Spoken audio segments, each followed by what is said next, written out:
old. In the morning glow, stories untold.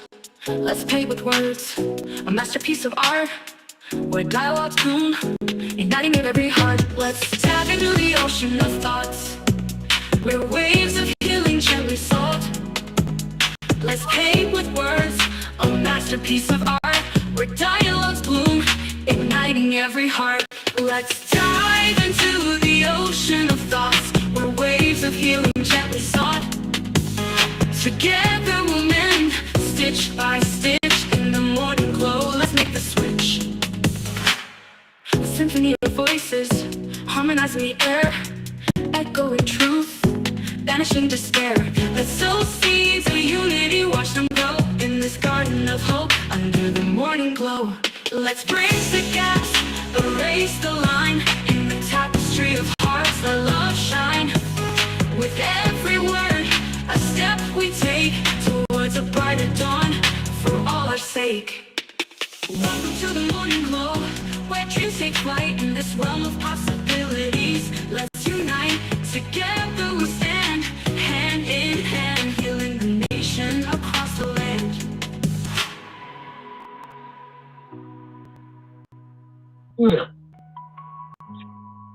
Let's dive into the ocean of thoughts, where waves of healing gently sought. Together we'll mend, stitch by stitch, in the morning glow. Let's make the switch. Let's dive into the ocean of thoughts, where waves of healing gently sought. Together we'll mend, stitch by stitch, in the morning glow. Let's make the switch. Let's symphony of voices, harmonizing the air, echo.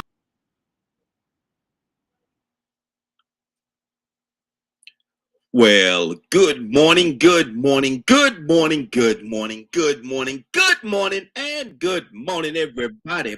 Good morning, everybody. Welcome to another episode of The Morning Glow. Welcome to another episode of The Morning Glow. Got a great broadcast lineup for you this morning, as I hope and I pray that we always do. I'm not important, just a question asker. My name is Raheem Aljabe out of Atlanta, Georgia, but I got who we got here.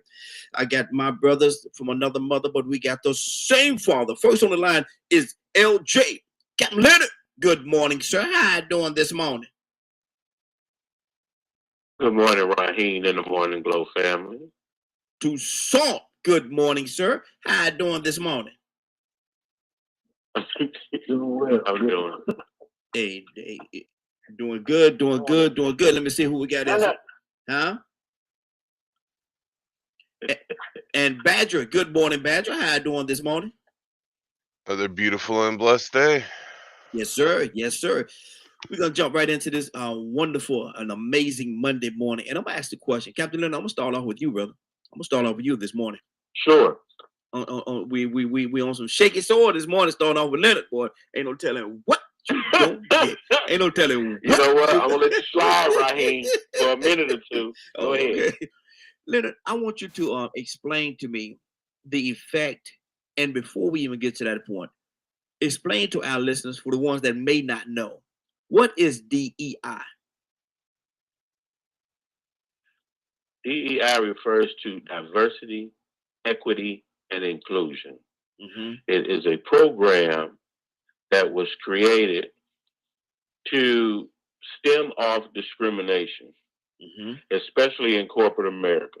Mm-hmm. As you've been working in corporate America during that time, you would have noticed a lot of nations put in positions directors of DEI programs and things of that nature. Mm-hmm. Well, what these programs were to do were to keep corporations in alignment so they wouldn't be guilty of discrimination and things like that in human resources and hiring and things of that nature. So they called it diversity, equity, and inclusion Mm-hmm. for everybody. Mm-hmm. There were government programs created, an office that really looked at the effects that racism had on American societies, particularly in the employment sector. Mm-hmm. Mm-hmm. If you remember, people started having a fit. Remember all these educated black women and blah, blah, blah. Well, these were some of the greatest recipients of those benefits as well. Mm-hmm. Because just when you start noticing certain black women, I know in the corporation that I worked in that I won't mention, and we a huge officer of the diversity, equity, inclusion office. Mm-hmm. And of course, it was a black woman who was the director. Okay. So that's at the corporate level. Mm-hmm.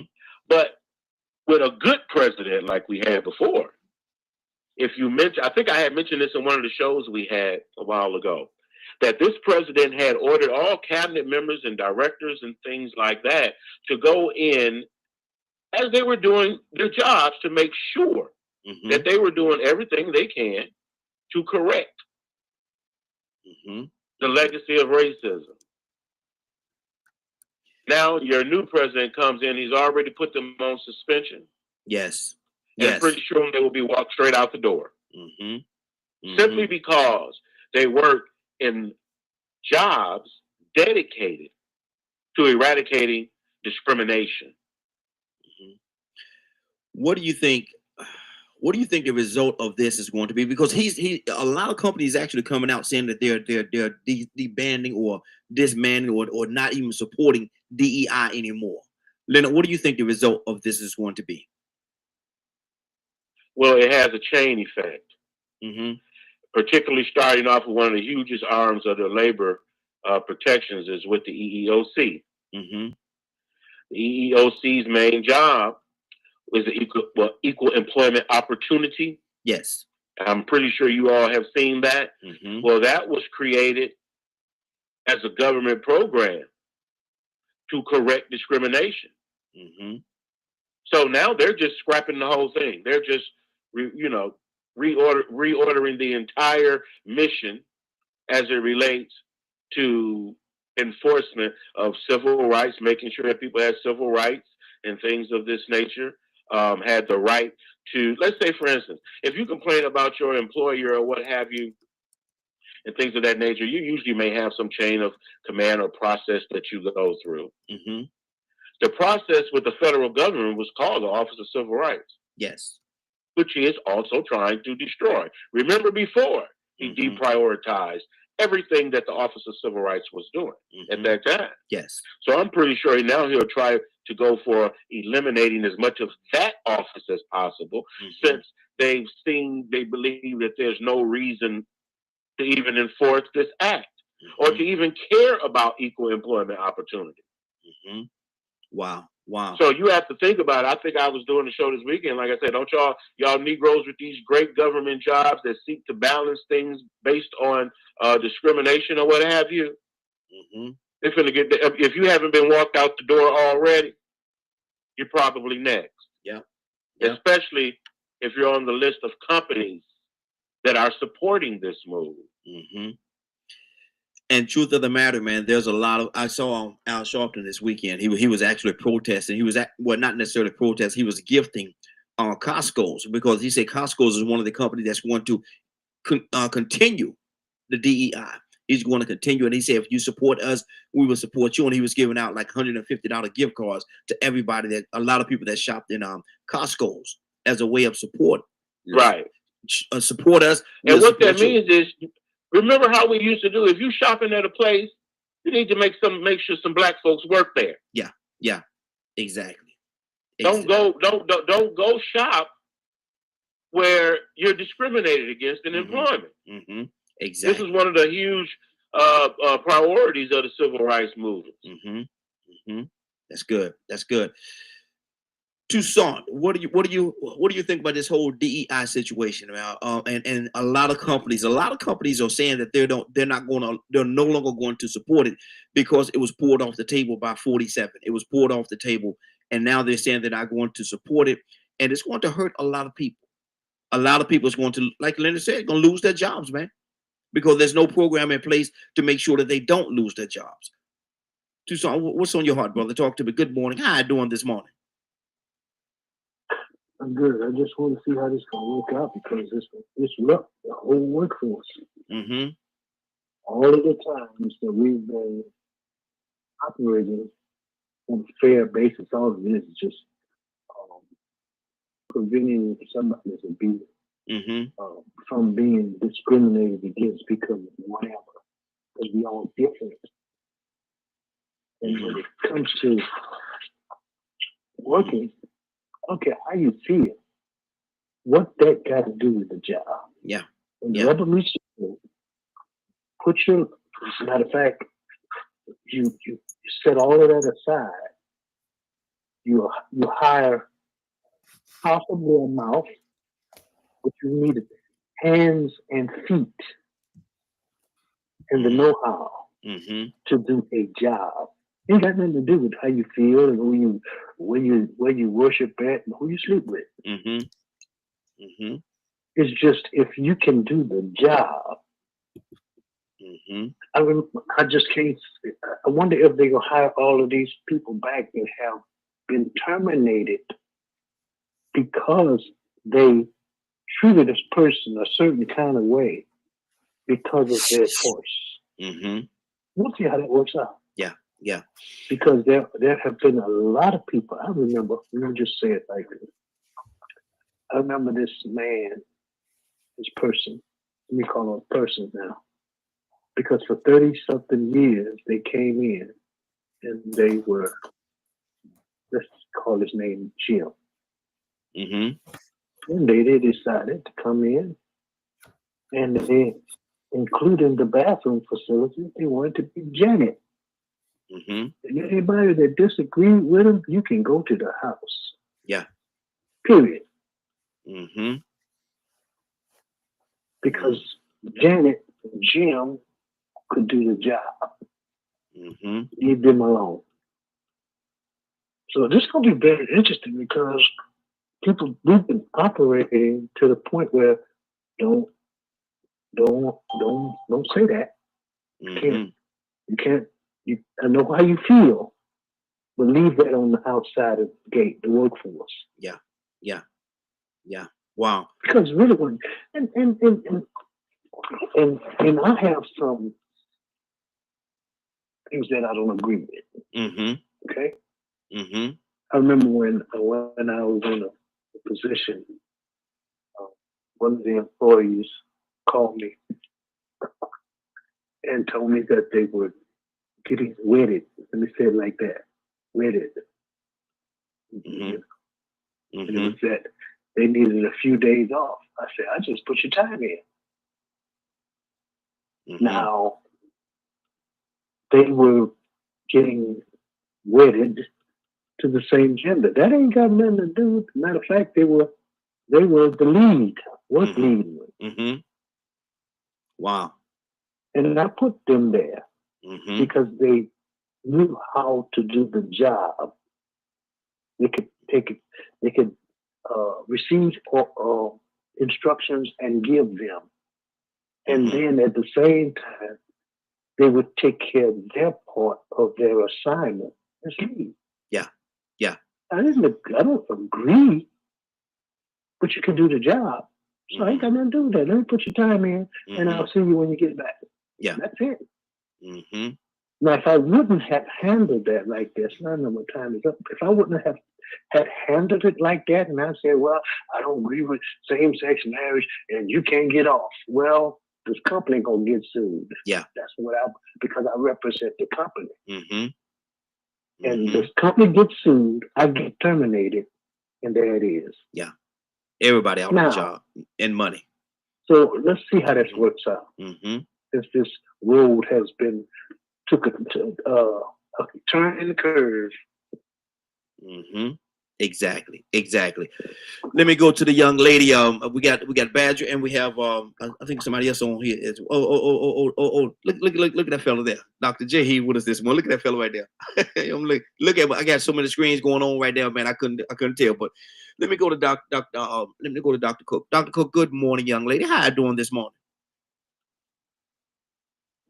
I'm doing well. How are you? Hey, doing well, doing well. Dr. Cook, we're talking about DEI.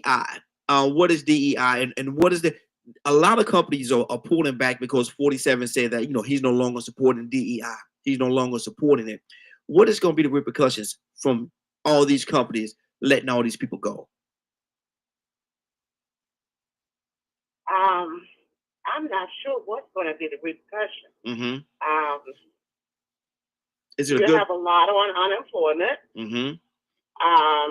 And then once the unemployment ends, I think there's going to be, people committing crimes because Mm-hmm. if they can't find jobs, you got to eat, you got to have somewhere to stay. Mm-hmm. I think crime rate may increase. Mm-hmm. That's my thought. I'm saying based on history, those are things that may happen. Some people may look into starting their own businesses.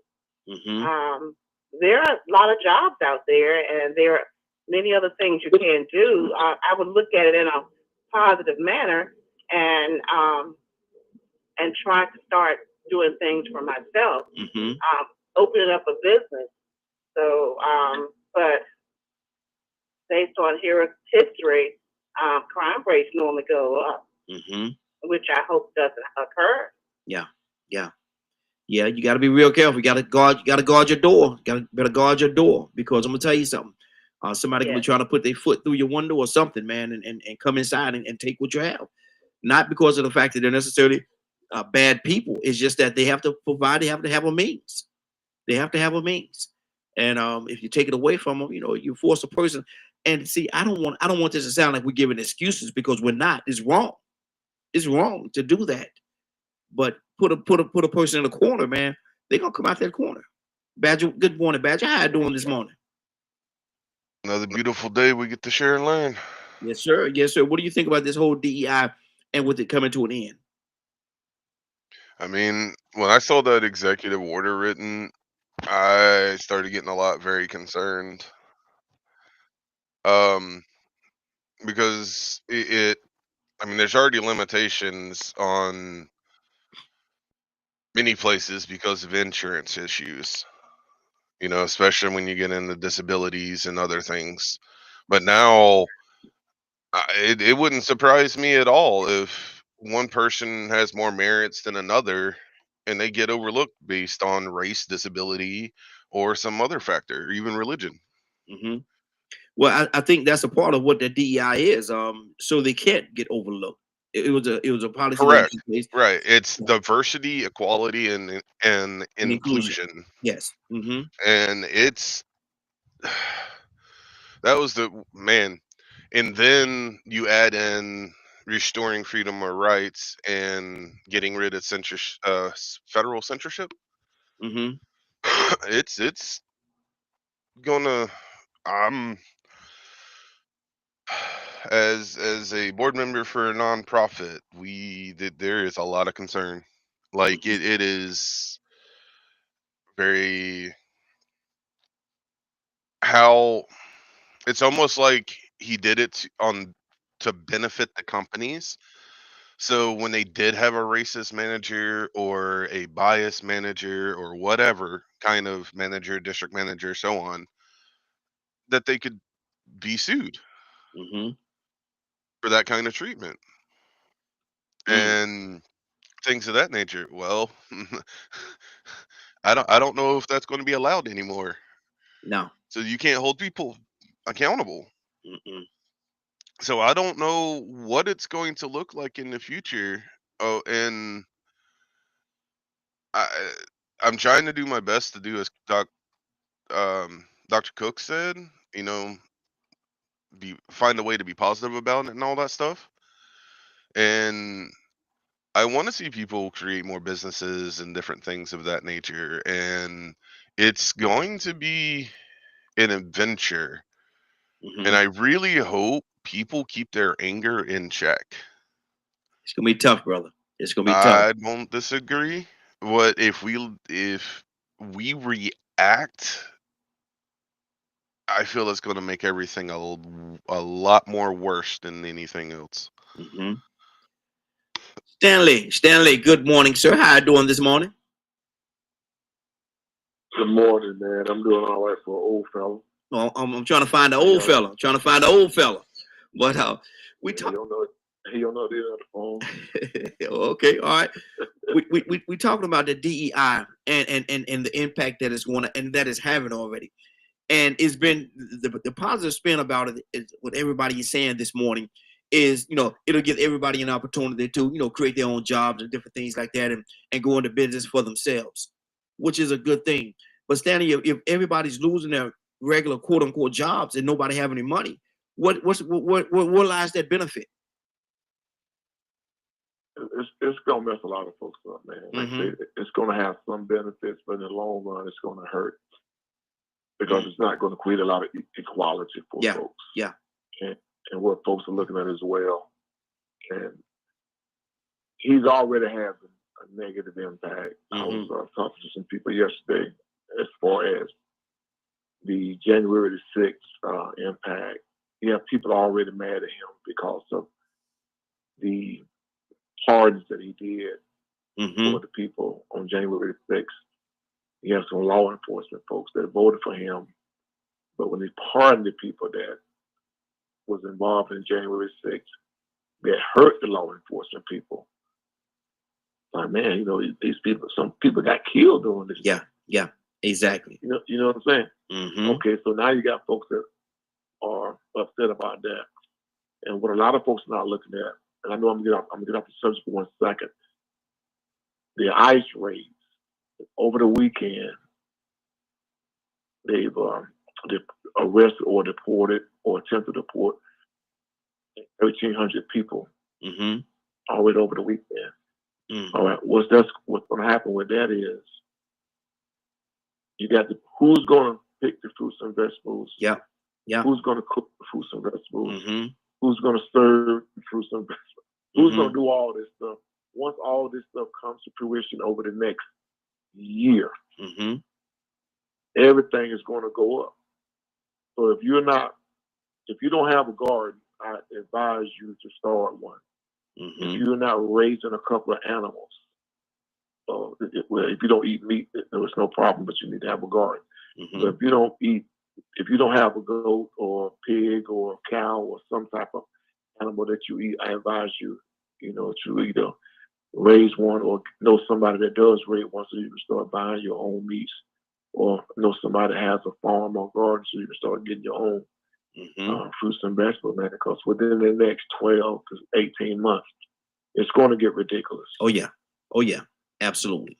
And people are not thinking long term because we're not even 30 days into the presidency right now, and we're already looking at these problems that these things are starting to cause. So you imagine 90 days, 180 days, 12 months from now, with some of the stuff that we're talking about, it's going to be some major problems. Absolutely. Down the road. So we really need to start, thinking outside the box and start preparing for some of this stuff. Let's come. So. And truth of the matter, this is just day 7, man. This is the beginning of day 7. The first week. That's what I'm talking. Yeah. That's what I'm talking. I'll tell my son over the weekend, if nothing else, I can eat fish for the rest of the year. Yeah, exactly. Plenty of fish. Plenty of fish in the pond. Man, I got plenty of fish in my freezer, man. If y'all ever want to shout, and I'm pretty good at pulling a fish or two out the water. So if y'all want to shout, man, let me know, man. I ship you a couple of fish or something, man. You have to clean them yourself. I ain't gonna clean them for you, but I send them to you. I sure send them to you. But see, the thing about it, people gonna get serious. Oh yeah. I'm laughing, but it's fixed to really get serious, man. And we really got to come together and start strategizing, man, because people are not taking this thing. So we're in day 7, and it's really going to get serious. I was a friend of mine called me yesterday. It was down there. ICE was in Augusta, Georgia yesterday with some roads blocked off. Wow. This thing is going to get real. Yep. Oh yeah. It's going to get real. Yeah. They closed a restaurant down in Cairo, Georgia yesterday. A friend of mine down there. These people were really upset. It's a family-owned restaurant. These people don't bother anybody. A friend of mine said when she was pregnant, this family fed her when she was pregnant, took care of her. They closed this restaurant down yesterday, man. Got those folks out of there. Boom, they gone. Wow. Just like that. Shut it down. Just like that. They gone. Wow. Yeah, so it's going to get crazy now. Oh yeah, and it's going to be sooner than what a lot of people think. 508-924 3521 508-924 3521. Let me go to who else I got here? Annie from Mississippi. Hey, Dr. J, I'm trying to make my way to you, brother, but they keep because I know you got some stuff. I can see you. I can see your frame, boy. You got something on your mind right now, so I can see you. Annie from Mississippi. Good morning, young lady. How you doing this morning? Good morning. Great morning. God morning to everybody. Annie, we're talking about DEI and how they're shutting it down, and all these companies are or pulling them back from it. They say they're no longer going to support it, and it's hurting a lot of people because it's not going to allow people to get the fair treatment that they need. Like Stanley just said, ICE they're deporting. They're going through. They're doing their swoops right now, and they're deporting people. And where's they gonna leave us? It's going to leave us exactly where Trump planned on doing it in the first place. Make America white again. He want to give these low-income jobs to the black people because we have no business in his mind being in certain positions, holding certain offices. So he removed the Mexican people to put the black people there instead. And he's going to the DUI and getting rid of that because many people, were hired, based on fairness, and he don't want that. So, and yesterday, for the people in the back, he said the economy is the last thing on his mind. Well, I remember about a month ago, he said on day one, he gonna make eggs cheaper. Yeah. My eggs was $11 yesterday, $11 and some change. So for the people that pop up on this show that was stumping for Trump, I hope you're happy. For the people out there that's in the audience that's listening, I hope you're happy because you got exactly what you voted for. You could not handle a black woman. And I don't care what nationality she may be and all the other stuff, all the craziness. But I know one thing about her. She was planning on uniting the country. And what you see now was not on her list of things to do. She was going to make it better for us and make it fair for us and tax the rich. Well, not anymore. You didn't want no black woman over you, so here's what you wanted, and here's what you got. So prepare to do this, go through this for the next 4 years.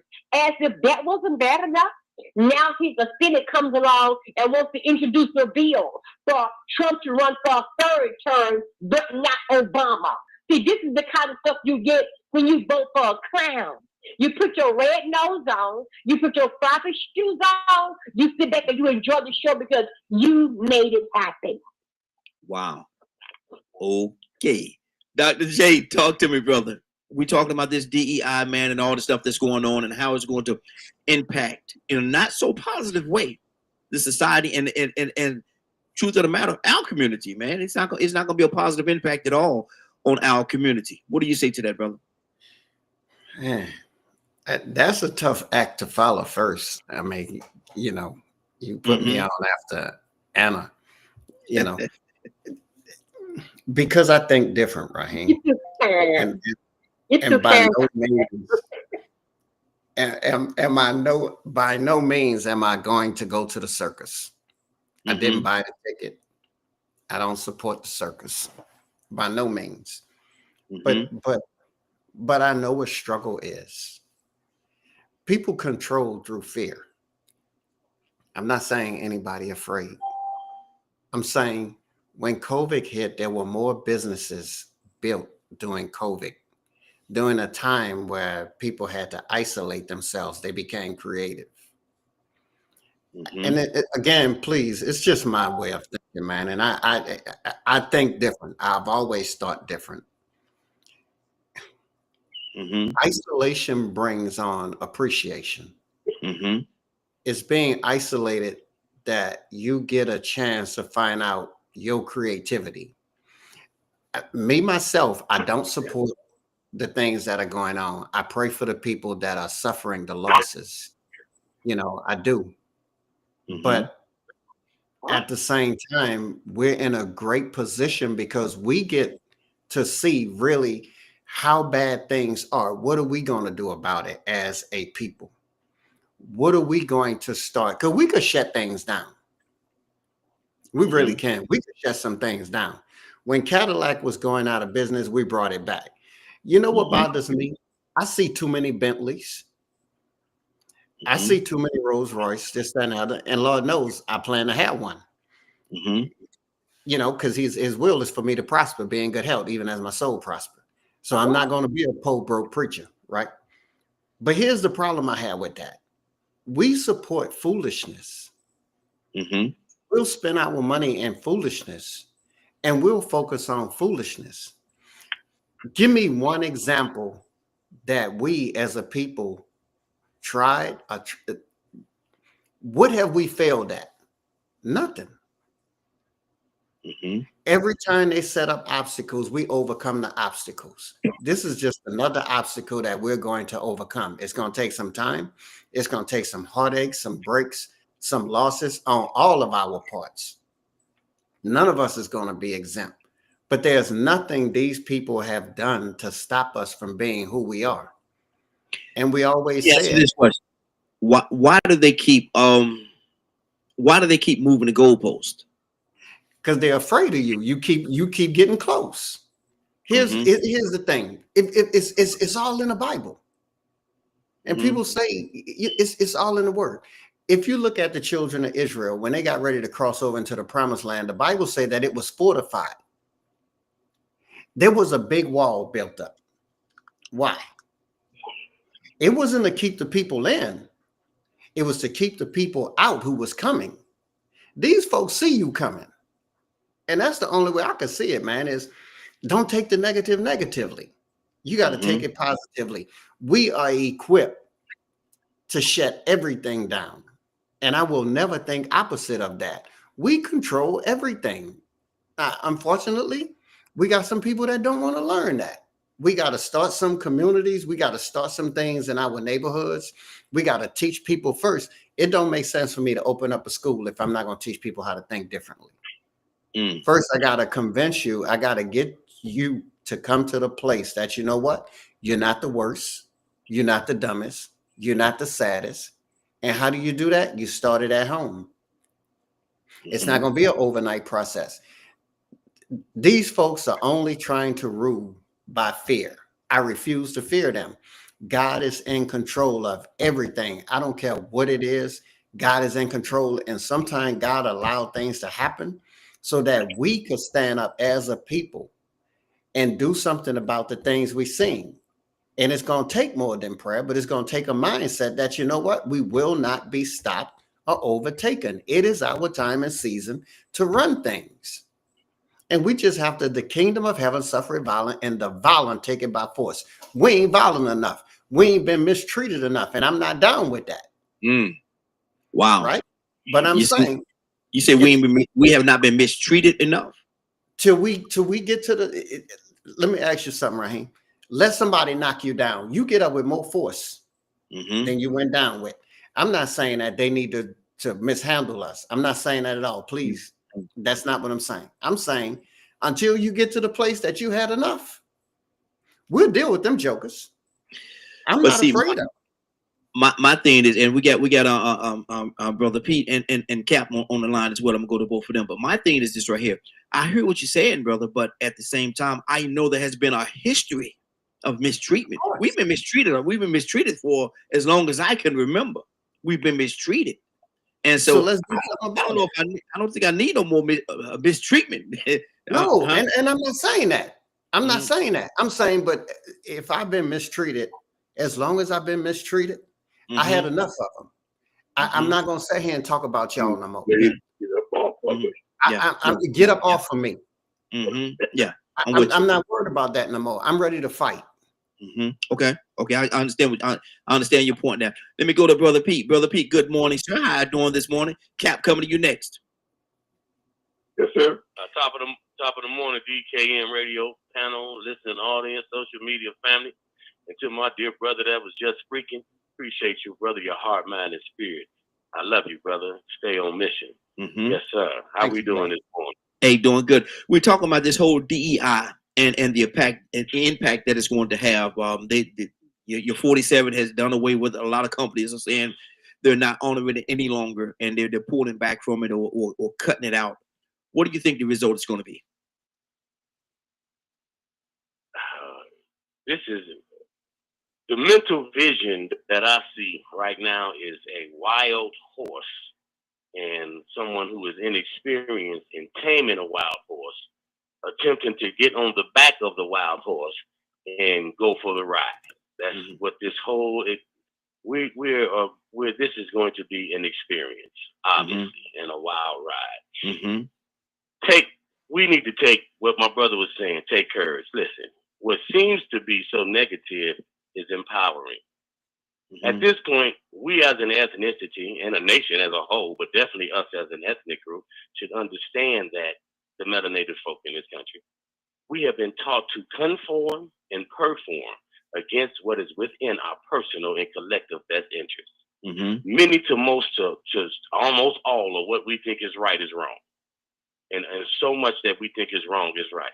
And when it comes to you, you find yourself being aggravated and frustrated within yourself, mentally, emotionally, when you're confronted with these truths because of how you've been conditioned and your education and how you've been taught, unfortunately. Every day, we as an ethnic group pawn off our sweat equity. We empower every ethnicity over here and thereby the world by our expenditures to do our daily living right from our community. It's time for a change. DEI, we should have been on some DEI a long time ago. What are you talking about? This is giving us an opportunity. If the eggs cost too much, well, then it's time to start raising chicken. What are you talking about? See, we look at stuff the wrong way. It ain't no need to get really angry or afraid. It's time for us to get back to being who we are and understanding you're my brother and I'm your brother and you're my sister and you know you're my sister. Come on now. I'm your brother, you my sister, that's my mama, that's my auntie. We family. Let's correct the mess, pick your boots up, strap them up, double lace them bags up. And then let's get to the work. Let's do what we got to do, what we've been needing to do. Let's stop making excuses. Let's don't accept no excuses. It's not even about the political game, because if you control your economics, you control your politics. How long are we going to be infants in this game that they playing in this country? How long are we going to act like children, babies in diapers with pacifiers in our mouth? And the brother just told you we got everything that we need. We've always had everything that we've needed. We've never put it together and used it exclusively to our benefit with no explanation. Okay, family, y'all ready? It ain't even about no violence and all of that. This man is with the track that he's treading, he's getting ready to turn the whole world against America if he ain't careful. You're going to make enemies out of everybody. And then what you going to do?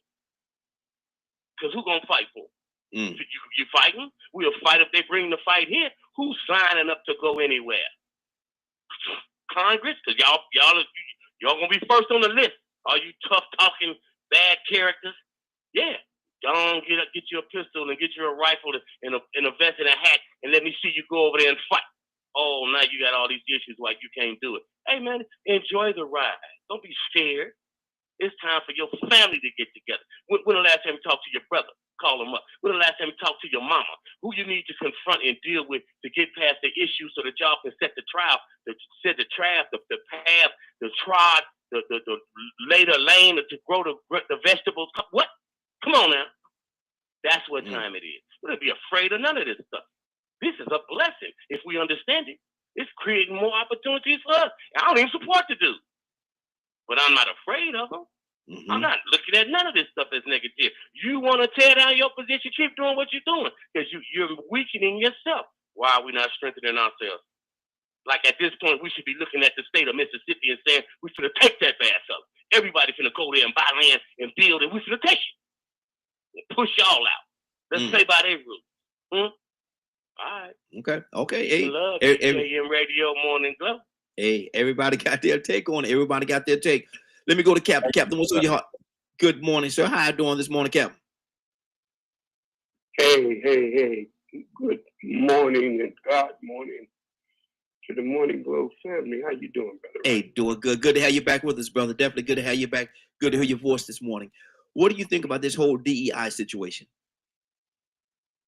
Man, listen, Pete had me so geeked, man. I didn't know what to do, man. I ain't been feeling this way since Lincoln died. God, dog, Pete. My man's in him. I almost ready to say, shoot, let me shut up and vote for Pete. You know, but the man that was born before Brother Pete stimulated Brother Pete, and Pete stimulated me. I totally agree. A couple of things I'd like to say right here. We do too much. Listen to me. We do too much telling white folks about our business. Y'all don't get mad at me. Don't get mad at me, family. It's the truth. We've been on this show for several years. This show has covered every aspect, in my personal opinion, of the plight and the condition and the mindset of Black people. So if I was a white person and I just want to know something about you folk, I just get on the Morning Glow. Lord, I didn't know y'all thought like that. I didn't know y'all did that. I didn't know this about y'all. Because even though they may have shows, they don't get into the depths of their thinking. I've never heard a white show talk about white privilege. I know there's some extreme white shows out there, but I have not on a constant basis. White folks telling us about white folks' problems. And we white people ain't doing this. And we white folks need to do this. And I don't get this show. They keep their business to themselves because in the book that I have, and I know Pete got it, it's called The Art of War. The Art of War. War is an art. You said it before, Brother Ryan. They ain't playing chess. They ain't playing checkers. Absolutely. Absolutely. Bill, listen, Biden and Donald Trump is playing pot and cards like they playing spades. They're playing spades with pot and cards. No president have used the pot and game as much as Donald Trump and Biden. I'm sure Obama and Clinton and the other fellas sitting there saying, man, I didn't pardon that many people. He didn't understand that when you have power, power concedes to nothing without a demand. So I like what Pete said. If we were doing anything on this show, anything, and all we was talking about, Pete, I like what you said. So what we're going to do, we're going to organize the brothers and where you at, okay? Let's get about 500. Okay, Cap, just come on down. We organize a brother because we can clean up the community. First thing we got to do, we got to catch that drug problem. See them drug dealers getting out of hand. Well, man, I agree with you. Let's get rid of the drug dealer. Let's clean up the community. Let's make the brothers responsible to take care of their women. And that way we don't have to worry about the child support changes that Donald Trump is making. Man, I like that. But why don't we come over here? We got farmers over here. We need to support the farmers. Man, I got a truck. Let's take the vegetables down from the south to the north. Man, I like that. Well, why don't we talk about this whole private school stuff that we talking about, taking and training our own children? Man, we got to teach our children training. Well, you know, I'm a painter, I'm a plumber. Matter of fact, I can use skills, brothers, and I can teach them how to. See, when they hear us organizing, them Negroes is organizing. They don't care what they do. Let me say what the brother said. There's an old joke. He said a man was traveling down in the South, and he was seen a man in a rocking chair, and the man said to the guy in the rocking chair, he said, sir, how you doing? Hey, my friend. He said, can I get a glass of water? I've been walking here, knocking on doors, selling these vacuum cleaners. He said, sure, buddy. The man gets out the rocking chair to go get the man a glass of water. And the man noticed there was an old hound dog laying right next beside the man's rocking chair. But the hound dog was moaning. And he kept moaning and kept moaning. So when the man came back with the rocking, with the water, he said, excuse me, sir. He said, I noticed your dog right there. He's sitting there, he's moaning. He said, oh, yeah. He said, the daggone fool is laying on a nail coming up through the board. said, he laying on a nail. Yeah. He said, why is he still on the nail? He said, oh, 2 reasons. Either he's too lazy to get off the nail, or he ain't suffered enough. That's us.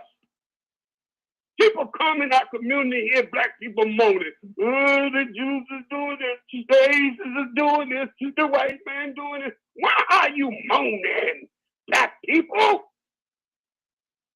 Either you're too lazy to do something for yourself, or you ain't suffered enough. So don't get mad when God gives you somebody to make you suffer enough. You don't get off that old rusty nail. Donald Trump is the man that's going to make you suffer enough. You're going to get so tired of suffering, you're going to get off your rusty back behind and do something for yourself. I love it like pizza. I love it. Good deal. Good deal. When that man was closing out in prayer, let me say this, I'm going to give it to you. When they was closing out in prayer, and I told this to you, I said, he had 3 people that Donald Trump let close out in prayer at his inauguration. Y'all was looking at it. The first guy was a rabbi. When the rabbi came to the podium, he was supposed to close out in prayer. That was called a benediction. But you preachers know what a benediction is. That was everything but a benediction. And the rabbi, Jew, he took advantage because he knew when he walked to that rostrum, he was talking to the world. So he opened up his book. He had a plain book. He had a message, and he had a plan. And he talked about the Jewish state of Israel agenda. He laid down Israel's agenda, even though he was supposed to give the benediction. And here we come, all black Christians. The brother came up. He didn't have a piece of paper in his hand. And you know what the brother did? He gave them the Martin Luther King speech. I had a dream. I sit there and looking at him, and here we are before the world, brother. Black brother Christian, you before the world, man. Give the black agenda. Tell them that we tired of young men being shot down in the street by the police. Yes, we tired of that. He didn't do it. He gave the Martin Luther King speech, and he thought he did a wonderful job. Everybody dappered him. When he had to leave out, he didn't know what exit to leave out. Then here come the Catholics. He opened up. He had a message. He read he read the Pope's agenda. And then he prayed. Now I say to y'all on this show, what does that tell you? They're not playing with Donald Trump. That man, the Jews gave their agenda, Catholics gave their agenda, and all we did was like the grasshopper. We flop around, look like we happy. Here come the grasshopper, I ain't so happy. But when wintertime comes, he ain't prepared a doggone thing for himself, and he died. Wow. Good deal. Good deal. My mind. Good deal. Good. Keep this thing going. Good deal. Good deal. Let's go to Curtis McNeil. Curtis McNeil, good morning, sir. How you doing this morning? Curtis, you there? Hey. Yeah, I'm in that just mute button. Okay. Hey, how y'all doing? Hey, doing good, doing good. Talking about this situation with the DEI, and a lot of companies are pulling back. And 47, he said he's not going to support it any longer. It's going away. He's wrote it all. No more DEI. Curtis, what do you think the impact? Because a lot of people say that it's a good thing that is no longer there. How do you feel about it? People, come on. Folks better stop being so doggone ignorant. What do you mean? Stop being so ignorant. Well, tell me what you mean. DEI is a direct result of them taking away affirmative action. That's all DEI is. DEI is the replacement for affirmative action. Affirmative action. The sad reality is the same folks that saying that oh, we don't need it anyway. It's the same folks that benefited from DEI. What folks need to be paying attention to in all reality is the fact that you are losing your civil rights. My God. Are we that ignorant in 2025? Or are we so smart that we dumb? White women have benefited from DEI more than anybody on this planet. Latinos, Latinx, whatever you want to call them, they have benefited from DEI more than anybody on this planet. All DEI do is open a door for you. It don't push you in the door. It don't guarantee you anything. The only thing it does is open a door. It means, you know what? We want diversity. We welcome it. We are going to at least interview you.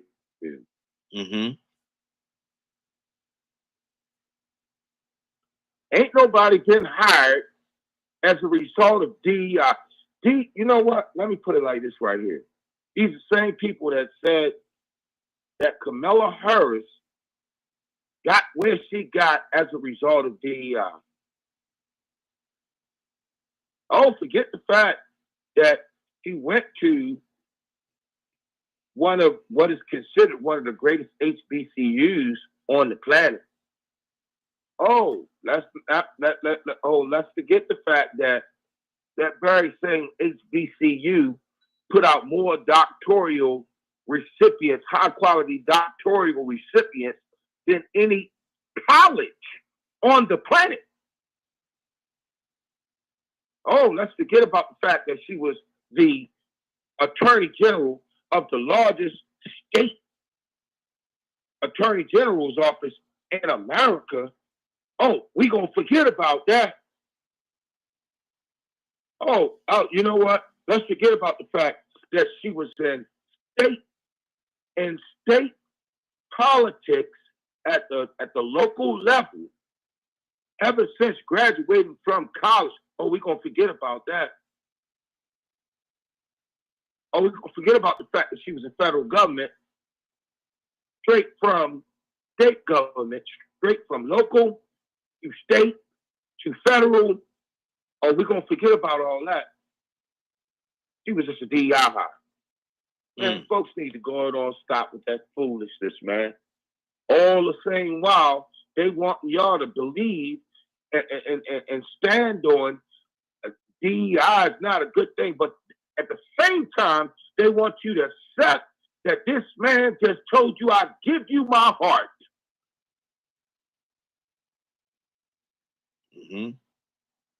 Good deal. Good deal. Man, Kevin, gonna get in the clown car with that foolishness, man. Captain Leonard, what's on your heart, brother? Talk to me. Well, it's a lot of opinions, but coming from a person who really does the best that they can to make it, I don't need nobody that's gonna make it harder for people like me. I don't care about wishes, idealism, any of that when it comes to people being able to provide for their families. Now, some of us have been targeted for a long time, so it's not going to be a whole lot, different for us because we've been making it. But then there are some of us who stand to lose everything. So we have to be considerate. This world, I already told you all, this world utopia thing y'all got going ain't gonna happen. Everybody not gonna like everybody, but we gotta coexist and we gotta live together. This start all over thing, No, that's not going to work. Too many people are living decent lives and doing the best they can and doing what they're supposed to do. Everybody don't want to stop doing what they're doing to join your party. Mm-hmm. I'm very respectful of people's rights and their right to freedom and their pursuit of happiness, regardless of race, color, or creed. What is your stance on this whole DEI situation? Is it a good or a bad thing that is going away? Is it what is your whole thought on it? DEI is still necessary. DEI is just a modern way of saying affirmative action. Mm-hmm. If you're not aware of what it really is, these ignorant white folks will have you believe it's about being gay. Mm. And it's not. It's to keep people from throwing away your application because you black. Mm-hmm. It's to keep people from being, think about it. You go to you people who are in corporate America. You see black faces at the table. There was a time when they weren't there. You know why they weren't there? Because people kept them, white folks kept them out of there. Mm-hmm. Mm-hmm. So everything that America has been doing since the early civil rights legislation acts began is trying to equal the playing field. Yeah. So that they do, just like they integrated school, they integrated the economy and the workforce. Mm-hmm. You got some folks that you good enough to pick it, but you're not good enough to sit at the table to talk about procuring the land and all these types of things. Mm. So they want a working class subservient to them, making little pay where they never can reach and break that ceiling. Mm-hmm. Now, the white women are fine with that because they don't suck more than anything to get a job. Mm. You understand what I'm saying? Yeah. And then you got it. They got so bold. Remember when sexual harassment became a big deal? Mm-hmm. Before you men were just, when all the men was in charge, guess what? Sexual harassment was okay. Because they all pretty much were the same type of people. You get what you deserve. See, I'm not with that mindset that believes that I'm going to force somebody to do something by increasing pain on them. Mm. Because you can't control the response. The response is not going to be, oh, you know what? I'm going to have to go get a job and I'm going to have to do. No, that's not what the response is going to be. Mm-hmm. I know you all think that's what it, oh, now y'all will learn how to act since you got this man. That's not how it's going to be. Murder is going to increase. Robbery is going to increase. Yes, it is. All those things that we try to keep from happening have a possibility to happen more often. Because what? People will be more upset. They will be angrier. Imagine an angrier people. Imagine an angrier people than Americans. Mm.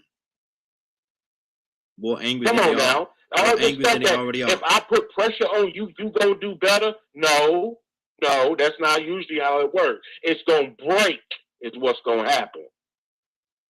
Mm-hmm. Mm. Okay. So all that I'm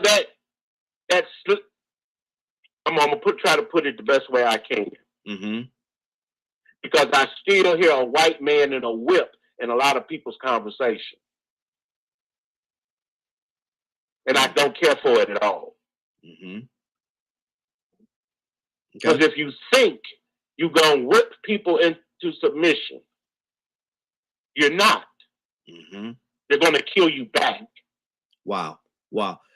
Let me do this. I'm going to pull my timer out because I know this is a conversation that a lot of people have a lot to say on it. So I'm pulling my 3-minute timer out. We're going to hit that timer and everybody keep your comments within that 3-minute time frame if you don't mind doing so for me. Let me go to Annie from Mississippi. Annie from Mississippi, talk to me, sis. What's on your heart? I don't know if everyone out here know that this DEI that Trump is trying to remove. It is also he also got rid of the first black pilots in the Air Force training. He removed that video out of that training. It's not a part of that training anymore. So when I see these type of things right here going on right here, Trump came through the door going after the Mexicans. We get that. We knew he was gonna do it anyway. So after he succeeded in all of that, he's gonna come after us. He's gonna make things hard for African American people. Now, as a realtor, we've already been semi-told about the rental, the HUD forms, people renting with HUD. We've already got the email on, there's going to be a change on that.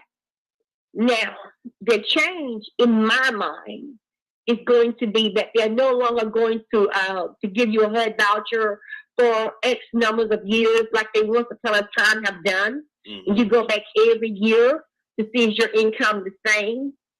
I believe that this new thing on the Trump is going to be that they have about 6 months, maybe 6 to 8 months, to be on this HUD form and use it as a form of paying for their rent, and after that, it's going to be totally on them. See, he's going to come after us in monetary type ways, and he's going to do all he can to hurt us and keep us down. Now, I get what everybody on here is saying. I understand everybody's perspective. That's all good and or good and fine.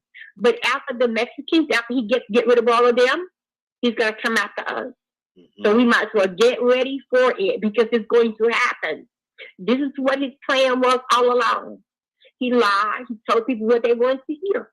And even people in his own party said, Trump told them if you say it long enough, they'll believe it. And sure enough, they believe it. They fell for the okie doke twice. Not once, but twice. And this time, he's going to show you who he is with the gloves off. His son, I sent a message out last night on Twitter. Something pertaining to, if you think it's worse, it's going to get much worse. Believe that. And then he erased it. Then he took it down. But somebody had screenshotted it. Yeah. So I'm telling you right now, you might as well get ready for it. You might as well prepare. I know everybody have their own spin on things, and like I said, I understand that. But this man is evil.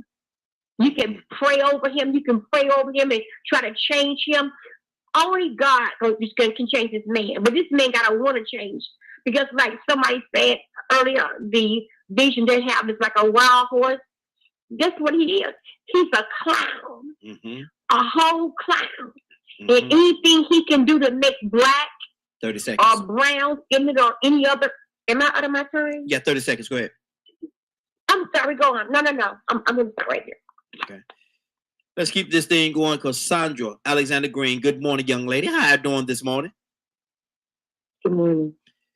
Cassandra, we're talking about the DEI, and they're stopping it. A lot of companies are not honoring it. 47 said, he's rated off. It's no longer existence. You don't have to honor that anymore. And a lot of companies are really pulling back on it. What do you think about that, Cassandra? Is that a good thing or bad thing, or is it just some other things that's down the pike that's going to happen? That's going to be that could be detrimental to our community. No, it is definitely meant to be detrimental. That's why I have been trying to tell people, even during when it was time for people to vote, I was posting, this man is not your friend. This man will do nothing to try to better life for everybody in America. He is focused only on what his plans are, which is the Project 2025 plan. And I kept telling people, read that 2025 plan because he is playing by the playbook. He is operating by the playbook. Everything that they said in 2025, that Project 2025, he is putting it in place. The fact that he is doing DEI, who does that affect the most? I mean, people are. There is nothing good that this man is going to do for everybody. Why would you take out something that helps everybody have a fair chance? It is not based on merit. It will never be based on merit because there are white companies and white corporate executives and white hiring people. They will not hire us now because they don't have to. The only reason blacks were getting a chance, y'all can pretend like, oh, well, if you qualify, that's a lie from the pits of hell. You can be the most qualified person in the interview that comes in for interview. And these people that are racist and white supremacists, they are not going to hire you. Don't fool yourself. It's going to be based on merit. That's a lie. And then they're stopping the civil rights. They backed up. Man, boy, we're in for a rocky ride. And we can keep playing, just like Annie said. But that man is evil. I've said it. I wouldn't even call his name. You know that. He is evil. And his intentions are evil. Cassandra, is there any way, you know, I got my time on, you got a little more minute left. Is there any way that this whole thing could come back and help us? No. How? The only way it's going to help us is if we start pulling together. Malcolm X once said, the thing that is going to make black people, white people, do right by black people is when we come together and we fight against them. And I'm not talking physical fight, but I don't rule that out because if it gets stupid, if it keeps getting stupid. 30 seconds. Wow. I'm just saying, it's not going to be any good for us. You can pretend, act like you. Good deal. Cap, talk to me. Talk to me, Cap. Man, oh man, I forgot what this show represented. I ain't been on this so long, Brother Roddy. Yes, sir. Man, you know, I mean, to hear the great Dr. Leonard and my sister and Brother Curtis, I guess everybody stick to the script. I'm so sorry, y'all. I didn't stick to the script. It's been a while since I've been on, but I just kind of feel, Brother Raheem, I'm trying to keep it 100, you know, it just is not a shock. I can't understand why it's a shock to us. I mean, Donald Trump has been consistent, and I'm not mad at him. He never hid what his agenda was. You know, we just didn't believe it was his agenda. Now he's in a position of power. We mad because he's executing his agenda? No. I thought he gave us a heads up. That's what I thought about him. I thought before he was elected, when he was charged, I thought that was an opportunity for black people to get themselves. That's in the ghetto, it's called a heads up. Yo, man, I'm going to give you a heads up. When Donald gets in the power, man, I'm going to tell you what he's going to do. What the hell he's saying he's going to cut the price of chicken? Well, I'm giving you a heads up. Donald said he's going to cut. Man, I'm going to get all the chicken I can get right. That's called a heads up. I'm sitting here surprised. He gave us a heads up. But you know what happened? There was a lot of people who didn't believe that old boy was going to make it. There were people. So they didn't prepare. But the Christians, the good Bible quoting Christians, they knew because their Bible told them that the scripture in the Revelation said there would be wars and rumors of wars. Nations shall rise up against nations. Fathers against sons, mothers against daughters. But that's just the beginning of sorrows. Whoa! That's just the beginning. We're looking at just the beginning of sorrows. In the book of Daniel, you look at Belshazzar. Christians, y'all got it in your book. I love the Bible too.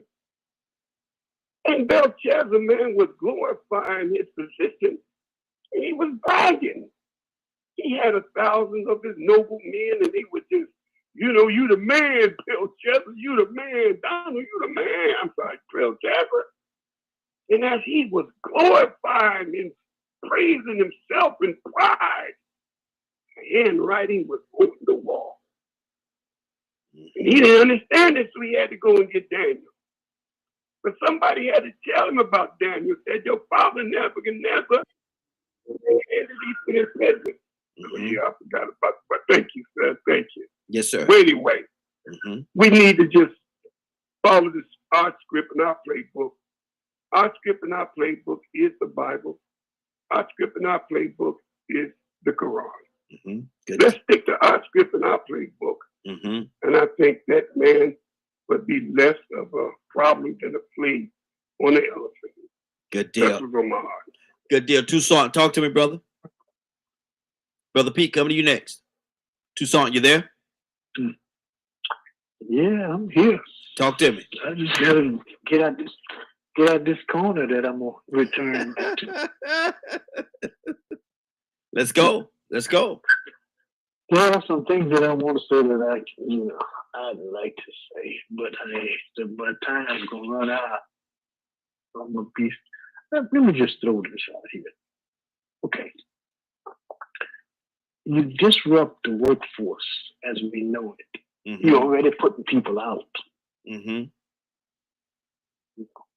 Whether they legal or look like they legal. Do you know how what happens to a person when they look like a certain person, or they look guilty, or they resemble somebody, and you get the wrong person? I wonder who will be picking all of that, them working in their fields. Let me tell you about all these. Let me just say these. Man, I wish you make me suffer. I wish you would, and I understand, and I really do. But see, we're not. Oh Lord, let me not say that. Because all these Hebrews out here that are actually the true Hebrews can't speak a lick of nothing. They can't speak good English. But all of a sudden, everybody want to be God's chosen people, but nobody acts like God. Ain't got no godliness in them. And I know that God has a way of chastising those that he loves. But that ain't got nothing to do with you loving him. Because if you love him, you do what he say. We got a problem with that. So I'm just trying to figure out what it's going to look like. Push all these people out. Now you got some more people you're pushing out. Now you got to get rid of this, and you get rid of this. Who's going to take these places? And then you put a tariff, tax on imports and exports and all that kind. Who do you think going to pay that? All them terrorists. Now, I work in a place that the person that sweeps the floor get paid $20, and everybody else get more than that. Every day, people walk in here. Some of them look like you, and they don't want to make $20. And you finna try to make them make 6, 7. Come on, I must be stupid. I'm the stupid one. Wow. I'm gonna put a sign on me say something. 30 seconds. I know some of you. Yeah, I know how much time I got left. I'll be timing myself. They won't catch me right here. Not today. I got you. Good deal. Brother Pete, talk to me, brother. It's facts and truth. The DEI affirmative action, yes. Listen, family, we got too comfortable as a people and went to sleep. I'm not in allegiance with none of this nonsense that these folks are doing, but I still think we're looking at it the wrong way. If they don't want us here, then we should go over here. We should have been understood that 40 years ago. We went to sleep. You got too comfortable in your little creature comforts and your education and all this other nonsense that don't relate to power at all. And now it's coming back to slap you upside the head. We should have been on mission to build power. We should have been two separate nations a long time ago, living right here in context. They don't want you working? quit and go start your own. But it takes us having the mindset to be self-determined. Stop. What is wrong that we don't understand self-determination? Yes, if it has to be loss of life, then doggone it, let's get that started. Like, what part of this whole thing are we uncomfortable with? Are we nervous about? It should be nothing, because we should be doing what we need to do, what is within our best interest. If they take away a job, then it's mandatory that we create a job. Collectively, we create a job. They don't want you to work. If you get rid of our people in the federal government, then what are we doing supporting anything concerning the federal government or conforming to anything concerning the federal government? What is wrong with you? So get your mind right. Get your focus right. Yeah, it's going to potentially be some real hardship. That's why we got to get together and make that hardship easier. Mm-hmm. And if it turns physical, it turns physical. The man is setting up a stage that looks like the whole world is going to have an issue with America. Okay, well, maybe I'm wrong. But if that's the case, then what? So I'm saying self-determination. We shouldn't be banking with none of the banks. No way. Where's our bank? Where is the industry? Where's the subject matter? Where's the issue? Where's the financial foundational structure in education, social, economic, educational, that can take care of all of us that we've created? Answer that question. Where is that? What is that? It does not exist. Now that's on us. That ain't on nobody else. So all I'm saying is, let's look at it from that standpoint. They're going to do whatever they got to do to maintain their power and maintain it over you. What are you going to do to break their power? I'm not asking you to give me nothing. I've been ready to take it a long time ago. It ain't enough of us that's ready to take it. I don't want to sit down at a table with a bunch of hooligans and negotiate with them. Go to the meeting ready to kill everybody in the meeting. 30 seconds. Mm-hmm. You ain't got to kill them all, but go there prepared to kill them all if necessary. Get your mind right. Good deal. Good deal. Dr. J, talk to me, sir. 3 minutes. Let's do it. Again, I agree with the brother. I'm not saying add another nail to the wood.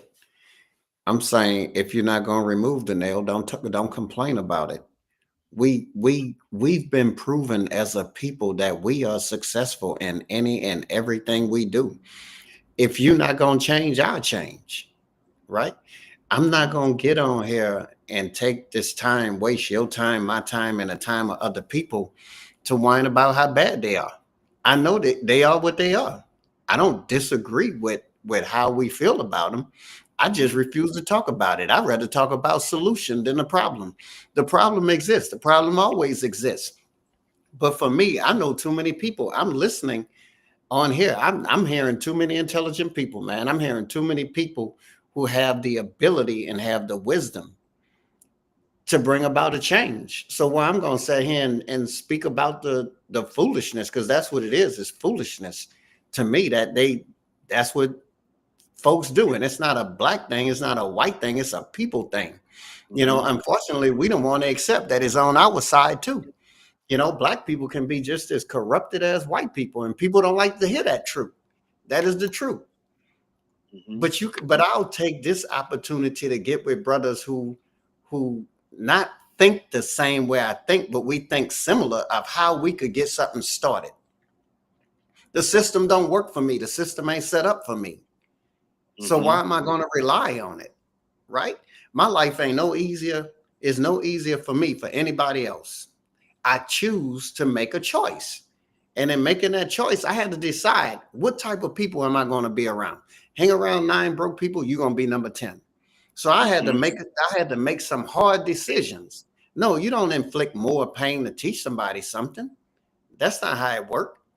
No, but if you hurt me, I'm going to move on. And I'm going to start my own. It's time for us to start our own. We save everybody business. We save everybody incorporation. We save everybody this, everybody that. And we ain't started nothing of our own. And we still crying and complaining when they had people from slavery on, from the beginning of time on. Pharaoh took the straw from the people when they were making bricks because he thought that were going to stop them. They still succeeded. If you go throughout the word, man, we would never stop. There was nothing we failed at that we put our hands to. The only thing we failed at is when we didn't work hard to do what needs to be done. It's not going to be easy. 30 seconds. That's all I have. It's not going to be easy, except that we got a fight ahead of us. Yeah. Good deal. Badger, talk to me, brother. Cassandra, coming to you next. So I've been keeping track of this for a while. I don't even know if people also realize that there was an executive order to get rid of all regulations for AI.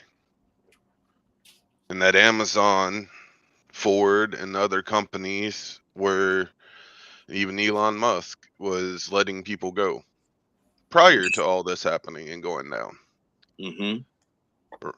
Use of more robots, use of more AI, call centers are using AI more, and so on and so on. So a lot of these executive orders didn't really take me by surprise, because if they want to continue not using human beings, you get rid of DEI and everything else to get people to react and fight because they don't like us getting along, and replace them. It's not going to matter what you look like. They're gonna get rid of people. And one of the things that I've sat here and listened to over the years, I was always curious. I've learned a lot about how things are handled differently, and it's been a privilege to learn, the different cultural things that happen and go on. But but I always have a tendency to, agree with Donald and Leonard a lot, and it's going to affect all of us. And that's why when I said earlier about making sure how we react to the situation is going to make a huge difference. They really don't want us to get along. I don't know why. I mean, most folks don't even know you can hire an off-duty police officer or hire mercenaries and things to get rid of drug houses and drug problems in our communities.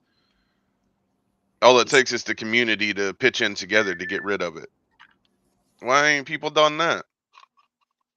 It's man, it don't matter who it is.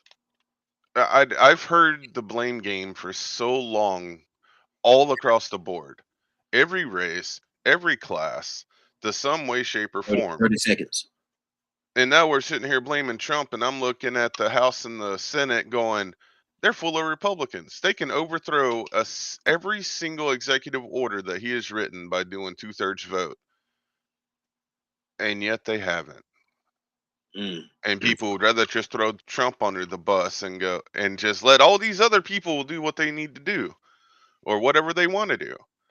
And it blows my mind how we are accountable for who has been put in the positions that they're in. Good deal. Got to keep it moving. Cassandra Alexander Green, talk to me. Curtis, coming to you next. Yeah, it is going to affect everybody, but let's just keep it 100 on this show. It is going to affect Black people. Diversity, equality, or equity and inclusion was about who? Black people. They wanted to help. Biden and all these others going back were trying to at least help a little bit, where they would not just not hire us because we're Black. Right now, they have these corporations, all of them billionaires and multi-billionaires that were sitting inside the inauguration ball and all that crap. These are people that have paid so that they would not have to be fair, so that they would not have to pay taxes, so they did not have to include who they don't want to include. And yes, we need to get together. We need to have our own. But right now, how do we help the poor? That's always my concern. How are we going to help? He's cutting programs social programs left and right that help the poor, that help the elderly. Guys, this stuff is serious. I've been saying it. I've been saying it, and my tune never changed. And y'all need to give him a chance. Give him a chance for what? To destroy us? Because that is his full intention. He is a white supremacist. He's a racist. That's why he has surrounded himself with nothing but multi-millionaire and billionaire racists. Never in the history of this country have you had that many non-qualified white folk that have the power and the money to do what they plan on doing when it comes to people of color. And right before my time is up, this weekend, a friend of mine works at a flea market, and their biggest customers are usually the Mexican community, right? Yep. Those people are staying away. The ones with money, with U.S. citizenship or in process of U.S. citizenship, as well as the ones that are not undocumented. What kind of foolishness is that? And they were picking up people that were U.S. citizens because of the color of their skin. Man, this stuff is serious. You're gonna arrest me, put me in handcuffs, and I'm a U.S. citizen because my skin is brown? You done lost your ever-loving mind. Exactly. Curtis McNeil, talk to me, sir. Look, listen, man. I'm telling you now.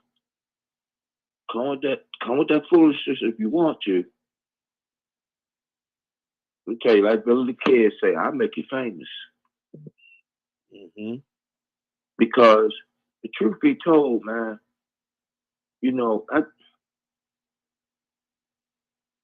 I'm so glad Cat back. Let me start there first. Welcome back, Cat, man. I've been asking for you, man. Let me just throw some things out here. Black folk been prepared. You got a handful of M. Scott. You got a handful of Byron Donaldsons. You got a handful of Candace Owens.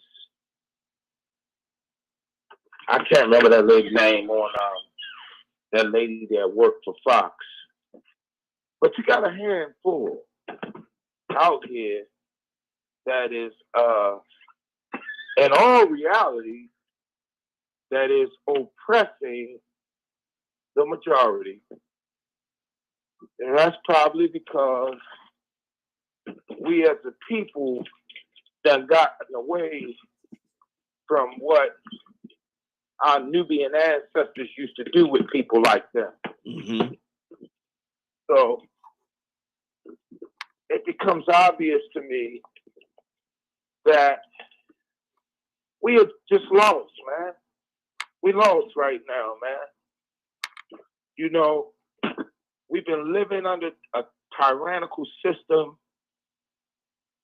for the last 400-500 years, man. We just a little lost right now. That's not the majority of us. The majority of us knew what we was doing when we went in that ballot box. When we went in that voting block, the majority of us knew what we was doing. We knew what we was voting for, and we knew what we was voting against. It's funny how, if you pay attention to the process of how they like to control the narrative, I'm going to land my plane right here. Right after the call, the first thing you heard was the narrative saying that Nat Pope let Kamala Harris down. We pushed back. Oh, hold on. Oh, what you mean? No.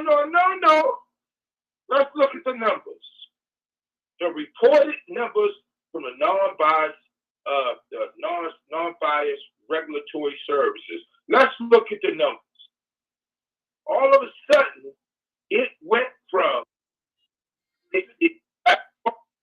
never mind, man. Wow. All of a sudden, it went from it being black folks' fault to being Latinos' fault. From being Latinos' fault to being this fault. Good deal. Got to keep it moving. All of a sudden, Hold right there, Curtis. They're 3 minutes out, brother. We gotta keep it moving. We gotta keep the clock rolling. Keep the clock rolling. Let me go to Dr. J. Dr. J, we're talking about a lot of different things, but what do you think? What do you think the solution is? I like to get to a point where we actually talk about the solutions of the whole situation. The DEI is gone. He's gone away. He signed it away. A lot of companies are not honoring it. A lot of companies have said they're not going to honor it at all moving forward. What is the solution for us? People like myself who's strong in what we believe, who believe that we're not losing, that we haven't lost, that we are, if not the greatest people that ever live, who resilient and just overcome. And I'm talking about us as a people, not myself, us as a people, have to get more educated. We have to deal more with people who are better educated and what needs to be done. And it takes voices like my own to become more educated, to deal with people that are educated, allow them to educate us so that we can make a difference. And I'm talking about start educating young people on things.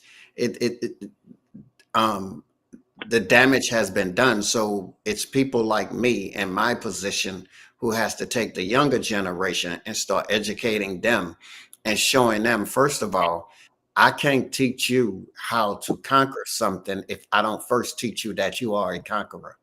You know, unfortunately, there are people my age that don't believe that they are a conqueror. It took me a long time to learn how to think positive about myself. So how can I think positive about a system or about the Black people if I'm struggling with knowing who I am as a Black man? So people like me need to be educated, need to be updated, need to be awakened so that we can learn. And in order to do that, I have to humble myself, get rid of the pride and say, okay, let me go sit somewhere and listen to somebody to teach me something that I don't know anything about. And be willing to listen versus giving my opinion, you know. And I think if we don't do that, man, we wasting time. That's how you fix it. You first educate. People perish for the lack of education. You know, and using platforms like this. And you know, as I tell you all the time, I don't need a platform. I have a platform, but I need something like this. This platform has educated me on so many things that I was not educated on. You know, so it's not the platform I'm looking for, it's the education that the platform brings. And the brother said something real key earlier. See, if you're a real fighter, if you really got some dog in you, some fight in you, you ain't sitting back telling folks what you're gonna do. You ain't sitting back telling folks how bad they is. Because if I'm gonna fight you, Raheem, I'm not about to build you up and tell you how bad you are. Yeah, exactly. Yeah. You know, I'm not about to give you some props and let you know how bad you're doing me. No, because I'm not gonna win like that. You know, that's good. And that's just my way of thinking. Good deal. Yeah. Cat, what is the solution? It's gone away. DEI. Well, go ahead. Well, the solution is, if you may not like the solution, but the solution is to do for yourself. If you close down the market over here, I got to open up a market over there. I mean, people get upset, Raheem. Years ago, they used to get upset when they heard the Muslims and Elijah Muhammad, and everybody know I'm with Elijah Muhammad. I'm in the nation. When we talk about do for self, get our own, the white man's the devil. Oh, Lord, he grabs after us. Man, this America, man, we got a stake and we ain't going nowhere. we want to do this, and man, they had a problem with us. And then Malcolm came, and some of them came out the woodwork. I like what Malcolm said, bullet on the ballot, okay? But you still didn't get it because to do something for yourself requires getting a hickey on your head. Doing it for yourself may require you going to prison. Doing it for yourself may require you even getting killed. But if you want your poor life, the scripture say, he who seeks to keep his life shall lose it. And who is willing to give it shall live forevermore. We're scared. We're scared to get a hickey.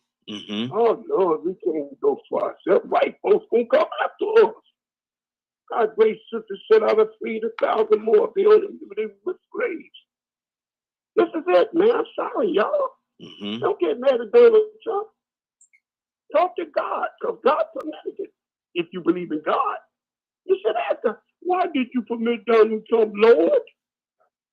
So, hey, I love it.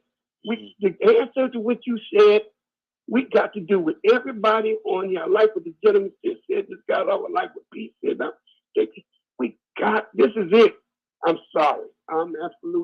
We got to go for ourselves. And nobody can tell me, a grown man, what I can't do. Not Captain D. I'm not moved by, I'm moved by the word of God. Trust me. That is my playbook. And as long as I follow what God tell me to follow, I'm promised luxury, money, good home, friendship, and all walks of life. And God never failed in his promise. People lose everything in LA, and Job lost everything and his family. But Job never gave up God. He never cussed God. And what happened to Job? He got everything back and then some. I don't hear God too much in people 30 seconds. who lose something. Put God in your life, Christians. Let's talk God, Muslims. Let the devil be the devil. Satan is a liar. Always have been. For you to trust him, that's your fault, not his. That's what I got to say. Good deal, good deal. Leonard, what's the solution, Leonard? Do we have a solution? It depends on what are you trying to fix? Well, we're talking about Most this people whole... do, like I said, I don't pretend that people are not already doing what they need to do to survive. People are doing that. Now, whether they choose to do A, B, or C, that's them. I'm about the choice in the matter. As long as you have the choice, you have a choice. I believe you should. If you don't want to do nothing with the rest of your life, that's fine with me. I want you to have the choice to do that. If you want to live in the park for the rest of your life, just if that's what you choose, I'm good with that. Everybody don't want what everybody else wants. I don't know why our thinking isn't a lot further than it is on certain things. Now, one, I know the violent way to do things, but it doesn't work for the best. When people are talking about what you gonna now, you got to do what do what? What they gonna do? I'm trying to figure that out. What do you expect them to do? Anybody that has any knowledge of economies of scale will let you know that one, it don't matter what you're doing, you can't provide for everybody. So we have to look at it from a point of view. Do you want to be free or not? You have a right to participate in things as you see fit. It's not about forcing everybody to do the same thing just because they're black. We have the same enemy in common. That's what we should be uniting around. Our enemy. If we're going to fight anybody, we should be fighting the enemy. There are some people who want segregation. They want separate black for blacks and separate for whites. They believe that's the solution. And I'm just saying, I don't necessarily agree, but you do have to understand what's there instead of making something up. We had a whole group of individuals who said, you know what? We need to integrate. Integration has proven to be far better than where we came from. No other folks have presented a plan large enough to satisfy the majority of African Americans here. I heard somebody mention Mississippi. Mississippi just happens to be the state that has the most blacks in it. And we know why that probably is, because of the history and the legacy of Mississippi, where these other states who have want separate courts and separate this and separate that we all supposed to live here together. How do you stay united? Or do you become fractured like other countries?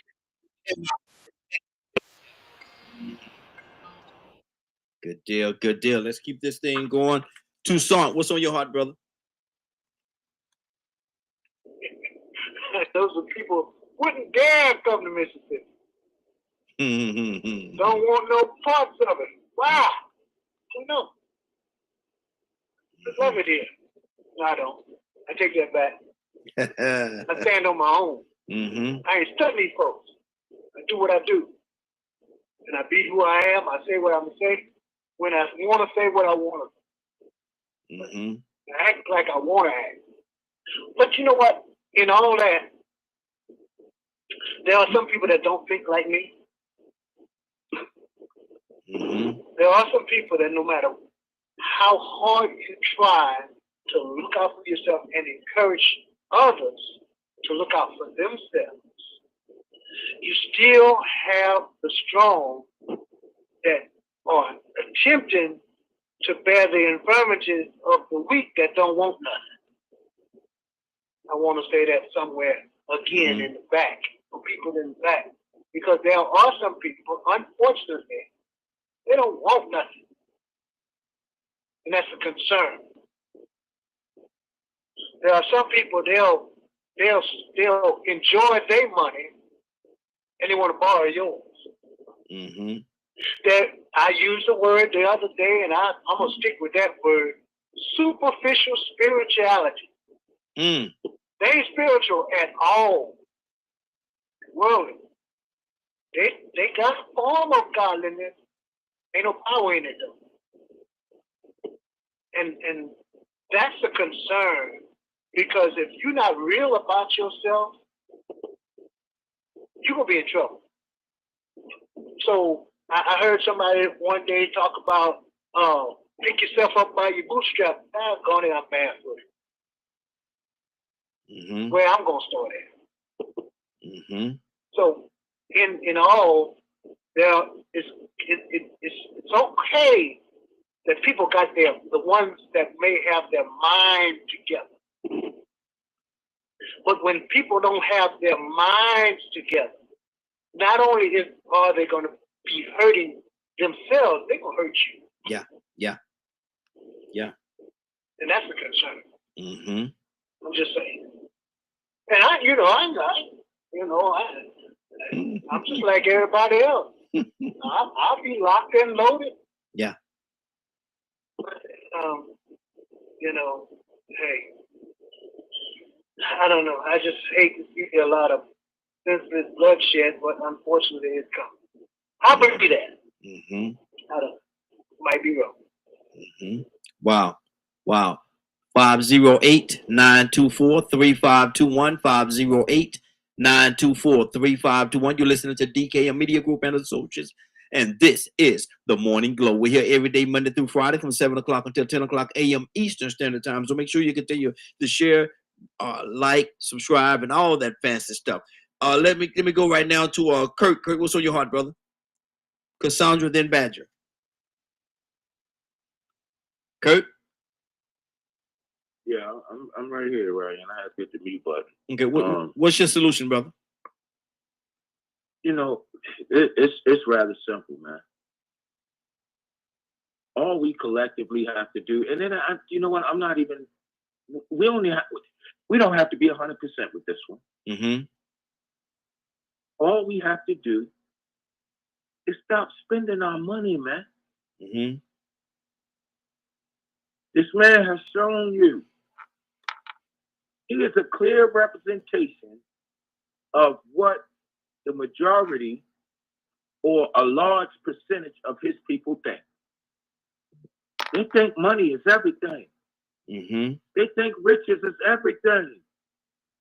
They think because you have a certain amount of wealth, you have the honor and the privilege and the purpose to exploit, denigrate, push people out, whatever, discriminate, all that. Stop spending your money. So what have I been doing? You know, now when I go to the store, I'm going to Black-owned stores. That's just what it is. I'm going to Black-owned stores where I know the owners are representatives of addressing the issues of our community.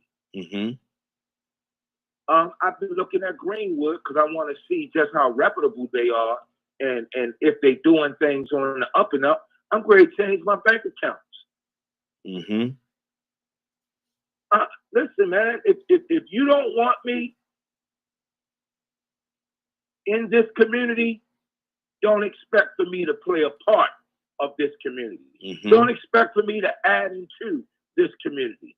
If you don't want me here, matter of fact, you can send me home. I'm hoping I'm one of them people that get deported, because you know we can get deported too, you know. I don't know why Black folk walk around here acting like they can't get deported with the Mexicans. No, we can get deported too. Especially those of us who are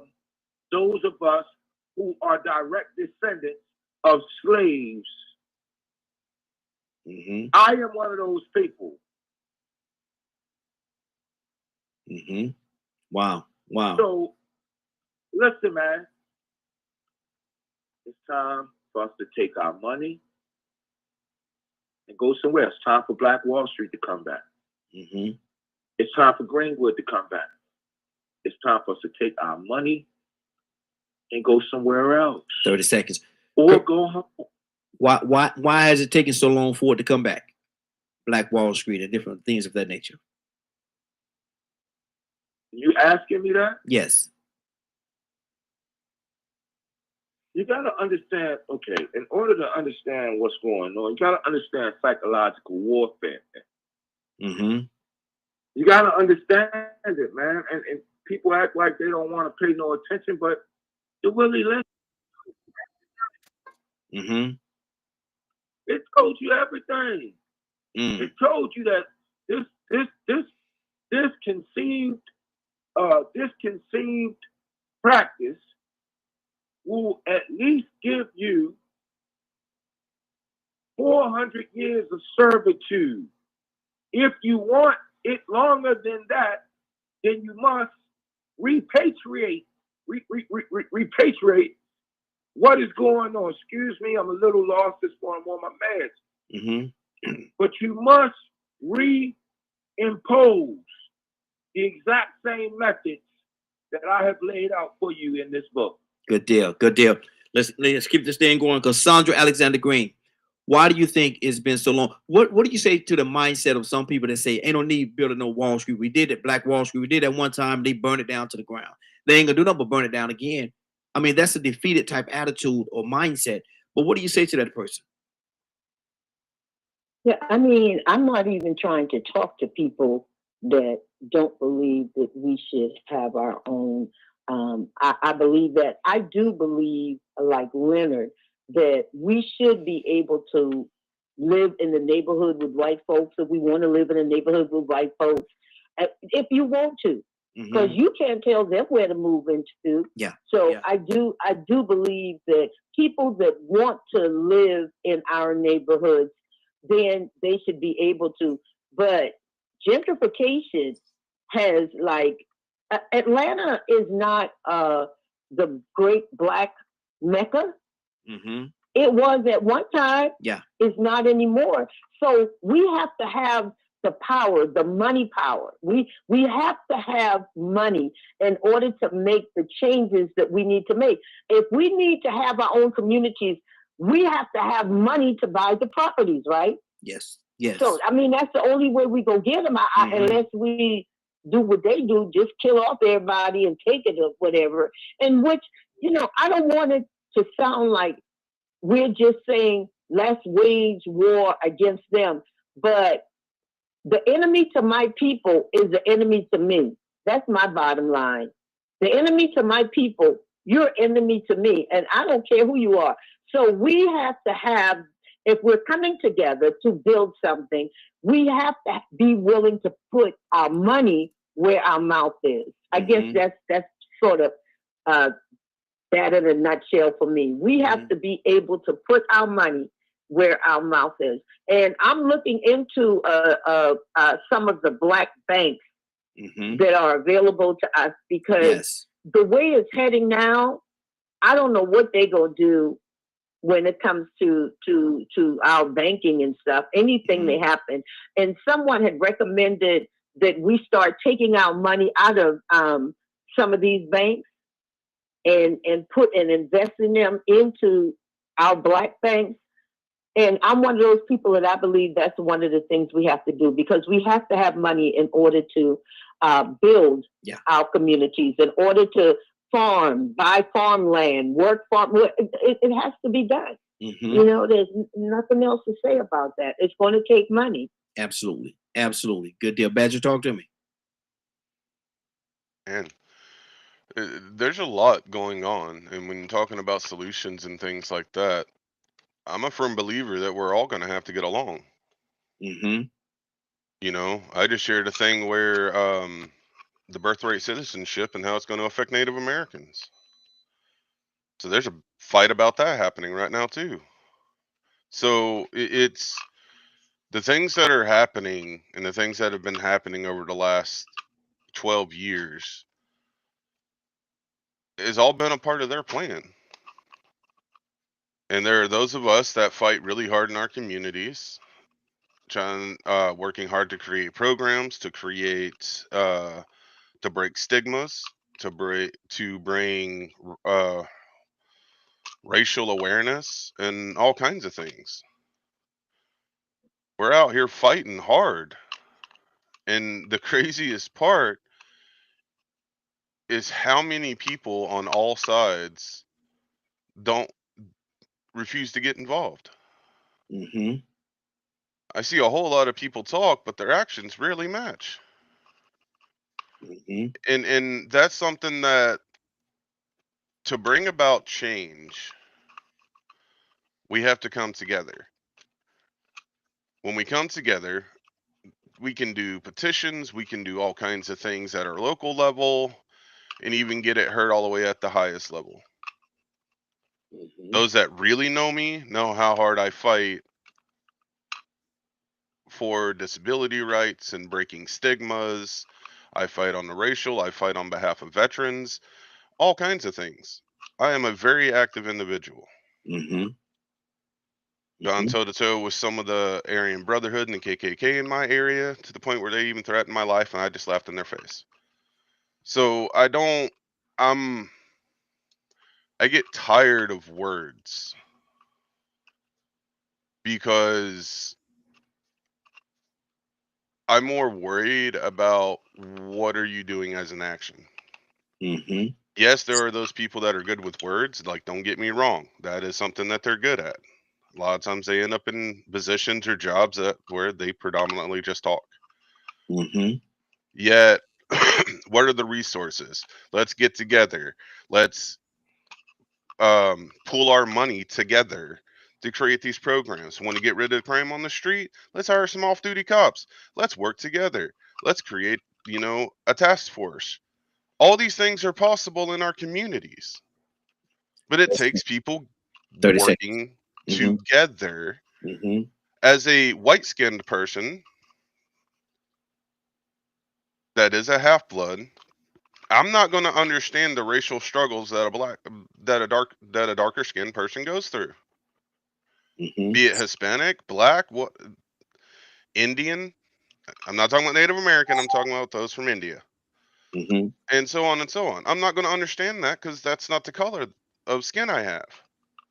But I can tell you this much: when I do Native American prayers and have people tell me to fire me at Walmart because I'm not Christian, that's a whole nother topic to talk about. So if we don't come together, the solution is not going to happen. Good deal. K with an E, good morning, young lady. How you doing this morning? Good morning, Vaughn and everyone else. Hey, doing good, doing good. You got 3 minutes, sis. I know you've been listening for a minute. What's on your heart? No, I just get 3 minutes. Everybody. We on the time of the morning. No, well, I don't even know what y'all talking about. You talking about I've been listening. Well, you know what? What I have been hearing is, like, I just heard Badger say, they got a plan and they've been their plan for 10 years. So if we know they got a plan, what's our plan? Mm-hmm. Well, let me tell y'all.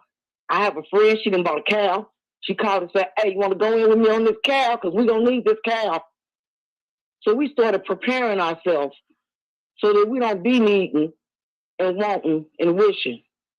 Mm-hmm. We prayed and we let the good Lord lead us and direct us because that's our leader and that's our director. And we prayed and that's what we did. And I told my babies, y'all better be prepared and y'all better be ready because we don't know what the outcome gonna be. Mm-hmm. We don't know it. Like we don't know our day and time and all of that. We don't know none of this. Mm-hmm. We didn't create it. We're just here. So you have to pray. The path he designed for you ain't that path. Mm-hmm. And if you know you living right and you doing right, of course we're going to have struggles because we have them too. The difference is when we have struggles and they have struggles, God carry us through our struggles because he got us. People have struggles and they really have a struggle. You ever try to help somebody in a struggle and you couldn't even help them because it wasn't meant for you to help them? God put them through a struggle so they could see the light. They can't see the light if we keep helping them.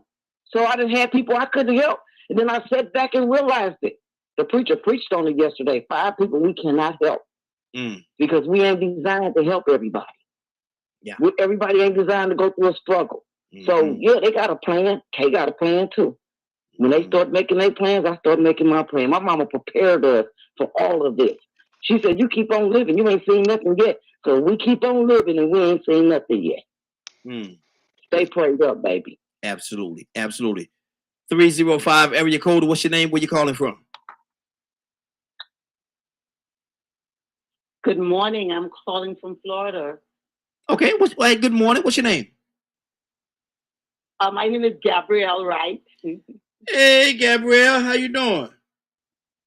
I'm doing great. It's a pleasure to be on the Morning Glow. It's a pleasure to have you. Hi to everyone. Good morning to you as well. What are you hearing right now? And what do you think this look? We're talking about the DEI and it's gone away. It's been written off. And a lot of companies are saying they're not going to honor it anymore moving forward. They're getting away with it. What is the solution? What should we do in this day and time to combat that? Well, I'm so glad that you asked, and that's why I called in. And I just want to, I know everybody has 3 minutes. I'm quite sure I can wrap it up in 3 minutes. And I just want to say that it's already in us, Raheem. God has built in us success as a Black individual. And yes, by my accent, you could tell that I originally was not from this country, but I do have citizenship. And when I came here, I came to this country 4.5 months pregnant with an 18-month-old daughter. My oldest daughter was 4 years old, going on 5. And when I came here and I looked and I stepped foot in America, I was hearing this and that, the crime rate, rapists and murder. And I said, there's rapists everywhere, in every place. When I came here with $10 in my pocket. Today I'm a millionaire because I got a couple of $10 right now in my purse. Mm-hmm. It is built in us. I started working. I said, look here, I came here. I'm going to tell you the truth. I paid my taxes even when I was undocumented. I had to feed my children. And my sister said to me, you are clean fanatic. I started putting out flyers because I know my children have to eat. I didn't go on welfare, didn't seek out none of those status. I went to work and I worked. I put out flyers. And when I worked for white people, mostly Jew. I told them straight up, I don't have any documentation. They say, these jokers around here don't want to work. I went from being broke, I'm up to making $50,000 working for myself. My kids were small. I employed my kids, them. I sat down and we talked from the country that I came from. We talked to our children. We educate them on the system of America. And we say you can do it. Buy property. As a single woman, I bought properties. I have properties in Texas. I won't say how much acres, but even 5 or 10 is a lot. I have property that I bought even when I resigned and retired from that to do what God has called me to do. Working $10 an hour, I bought properties. So why aren't we as Black people on the whole teaching our children, instead of buying Louis Vuitton bags, buy a piece of property? We could buy the world if we are taught to do that. Okay, we have some of our sons and our nephew, our family selling drugs. Instead of we call them in together and say, okay, you already made enough money on the street. Let us open up a business. We are spending money on here, billions of dollars as Black women on here. Why aren't somebody, they are not opening? We can open banks, but you know what? How the white man know they can overpower us? Everybody won't be in charge. Okay, let one person be in charge. Get a board of directors and get to work. We can do it together. We are better together. Believe in yourself. Yes. And believe in God. God is able to deliver us. And when I came here broke, barefoot and pregnant, I relied on God. Yes. We can do all things through Christ Jesus, Rahim, who has strengthened us. God is for all us, whether we acknowledge we are Christian, whatever religion. Every religion is built on God. We just got to know that. So I am saying, as a Black people, we got to get together. And I heard somebody teach each one, reach one. Teach your niece, teach your nephew. And I can say today, all of my children, because they were taught to be self-sufficient. I told my kids, I will not take care of you. My kids don't call the ball a dime. I'm not giving you a dime. I came to America broke and barefoot and pregnant. I accomplished all these things. I didn't have nobody husband. I didn't sleep around. I put my fingers to the bone at the age of 31, and I worked hard in this country and built up a reputation. And we can do it. Teach our children to work. Good deal. We can do it. Honest work. Good That's deal. my thought. Absolutely. Thank you for hearing me on this thing. Thank you. Thank you. I appreciate you, sis. I appreciate you. What up? Good morning, Raheem. Good morning, young lady. Morning, flow. Good to have you back. Good to have you back, sis. We're talking about the DEA and how they stopped it and DEI, right? DEI, yeah, DEI. Lord, I'm talking about DEA. Lord Jesus, they might be listening to it. They might be listening to it. DEI. They might be DEA might be listening to it this morning. I'm just saying. Maybe it wasn't a mistake. But anyway, talking about the DEI and how Trump has written it off, and a lot of companies are not honoring it any longer. What do you think about that? Well, you know, they had that's just another department of the government when they tried to fight affirmative action for those that are mistreated. But you know, they also got EEOC, which is, to me, is the same thing. But I'm like that lady right there, that lady that just left off the line. You know, I don't worry about what man do, Raheem. I really don't. Because when you believe and you trust in God, when he closed some doors, he opened up some. Sometimes you got to do some things that makes you leave a place that you feel comfortable in and you shouldn't be there. So, you know, Raheem, I'm just in a place where I just trust God, and whatever's going to happen is going to happen. And I've trusted God through the decision that he's made for me and my life. I just got to do what he tells me to do. Knowledge is the key. Come on now. Come on. Knowledge is the key to it all. When you don't have any knowledge about anything, then you cannot do anything to help anything or anybody. So you have to have knowledge of what she said, opening up a business, knowledge of telling the next generation about finances, knowledge about teaching your young men and your young ladies how to be young men and young ladies. So knowledge is the key to it all. And the priority of it all is you got to just trust God. Trust God through it all. And believe by faith, allowing your faith to grow. So you know where I am with that, Raheem. It is what it is. And that's what's on my heart. With the whole minute to spare. Lord, you did good. You did good. Oh, for sure. For sure, Raheem. You ain't gonna get me. I see. Let's keep this thing going. Brother Pete, Jay, coming to you next. Pete, talk to me, brother. 2025, they got a book, read it, comprehend it, so you understand the plays, that's the plays they run it. 2030 plan, read about that one, understand it, and say you'll own nothing, you'll be happy. Go to the grocery store, and whatever, for the most part, we buy that's commercially made, has something in it that's not healthy for you, can result in you having sickness or disease and or eventually death. So what nation would even allow its citizenry, its people, to consume products that they know have elements in them that are restricted around the world, but are openly supplied within their own demographic? They're trying to kill you. So why are we acting like we're not aware of this? What's really going on? We have to sober up. We have to stop being diverted by foolishness and things that don't matter. Wow. Somebody said comfort zone. We've been comfortable too long. You've actually been in an uncomfortable position, but you've been pacifying yourself. Take the pacifier out your mouth. Wow. Accept your reality that's in front of you and do all that you can. Many things have been mentioned. There's been plans mentioned ever since we've been over here as an ethnic group that we can remember. Or more importantly, since they've been over here, there's been plans mentioned. Do something. Figure it out. You better figure out something. Because the reality is exactly real right in front of your face.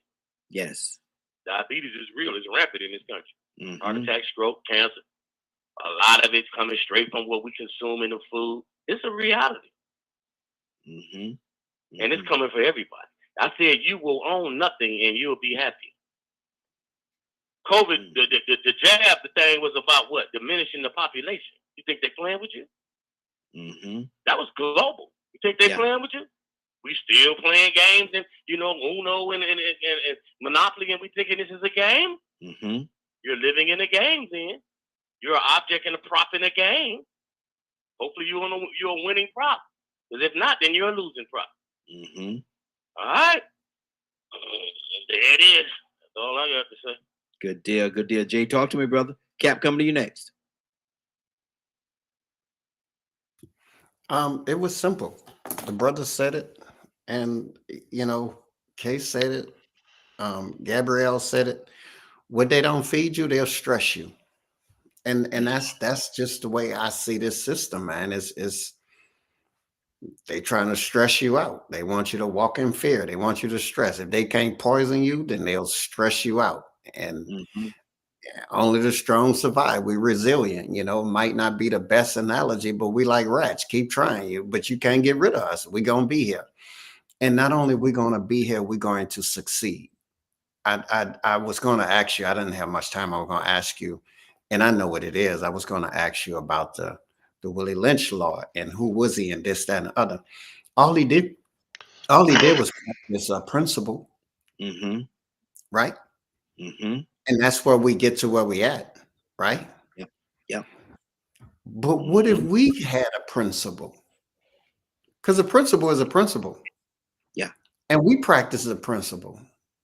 So this is why I say I don't blame anybody for my mishaps or my failures but me. I'm sitting here, I'm listening, I feel convicted because I've been complaining about some stuff that really on here, I done found out, man, your biggest problem, the enemy, the one in me is the one that's holding me up.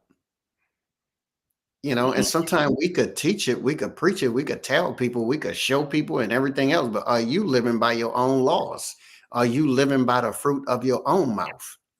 Again, it's not easy for any of us, but that's what makes us us, So I just feel like I'm taking what I'm hearing, I'm listening, and I'm applying. You don't determine whether or not I'm successful. I do. Exactly. 508-924-3521. 508-924-3521. Cap, talk to me, Cap. Well, one of the things, my dear brother, I like what the brother just said, and I like what the brother said about coming on this platform, and that's what you give us, Raheem. You give us, those who are on this line, the opportunity to express our thoughts, our concerns. You give us opportunity, those who like politics, to express their political view on things. You give those who are religious to express their religious understanding. I love that. And all of us is not going to agree with everything. But if you're a Christian show, and I know that's what you are, Brother Raheem, Yes, sir. then we fall back to our Christian and religious belief at the end of the day. At the end of the day, when Sister Cassandra talked about she can move anywhere she wants to and integration, and I heard the doc, then it said integration did more. Yeah, okay. But we was moving in their neighborhoods. We was moving to sleep in their hotels. Sure, it was easy when they had already built it up. We didn't bring nothing to the table, but are willing to live in their neighborhood. They wasn't quick to move in ours. And when the integration doors was open, I didn't see a large migration of white people moving in the black neighborhood. If they did, I'm sorry, I missed it. So we want to take Leonard the road of the easy resistance. I understand that. We don't want to fight physically. But America wouldn't have been America if there wasn't no fight. America did not build the comforts that you enjoy individually because they were soft. They had to fight. Something that some of y'all ain't willing to do. You don't want to fight. You good, loving, peaceful, love everybody. I can dig it. But you're going to see violence like you never seen violence come out of white people. Oh yeah, with that neighborhood. Then you're going to see the cross burning. You're going to be shocked. Then you're going to see get out of here. You're going to be shocked. But what happened? What happened? Everybody's tired of us not doing something for ourselves. Remember, Christians, only a mixed multitude left out of Egypt. Some stayed. Leonard, who stayed? Why did they stay? I'm doing good. I've got a job. Well, I'm going to leave and go with Moses. I lose these people. Everybody didn't leave Egypt. Yeah. Because everybody wasn't doing bad in Egypt. Yes, there are some black people that have advanced under integration. But when I hear y'all talk about individually what you have accomplished. Never what we have accomplished. Never what we have accomplished. Because we are back here fighting and killing one another. We're talking about, oh Lord, they're going to stop this. What have we accomplished? Good nothing. Oh, it was a good day. You live what you want to, but we ain't got nothing. So I'm sorry. And Cassandra, on that note, separated or not, that's what time it is. Exactly. And Cassandra Alexander Green, on that note, we're starting our own. We're starting our own, and I'm gonna give you 4 possibilities. And you tell me which one you would want to start with first, okay? Cassandra. Yes, I'm here. Okay. We start our own community. Which one of these you gonna start it off with? A grocery store, a bank, a hospital, or a water company? I would say a bank, because we'll need money to do all of the other things that you mentioned. So I would start with the bank, getting the money in the bank so that the bank can give the money out to the community projects like the water company, like the grocery store. So we're going to need money to do what we need to do. So I would say the bank. Okay. That's just my opinion. Good deal. Leonard, which one would you start with? You have four options here. You have a grocery store, a bank, hospital, or water company.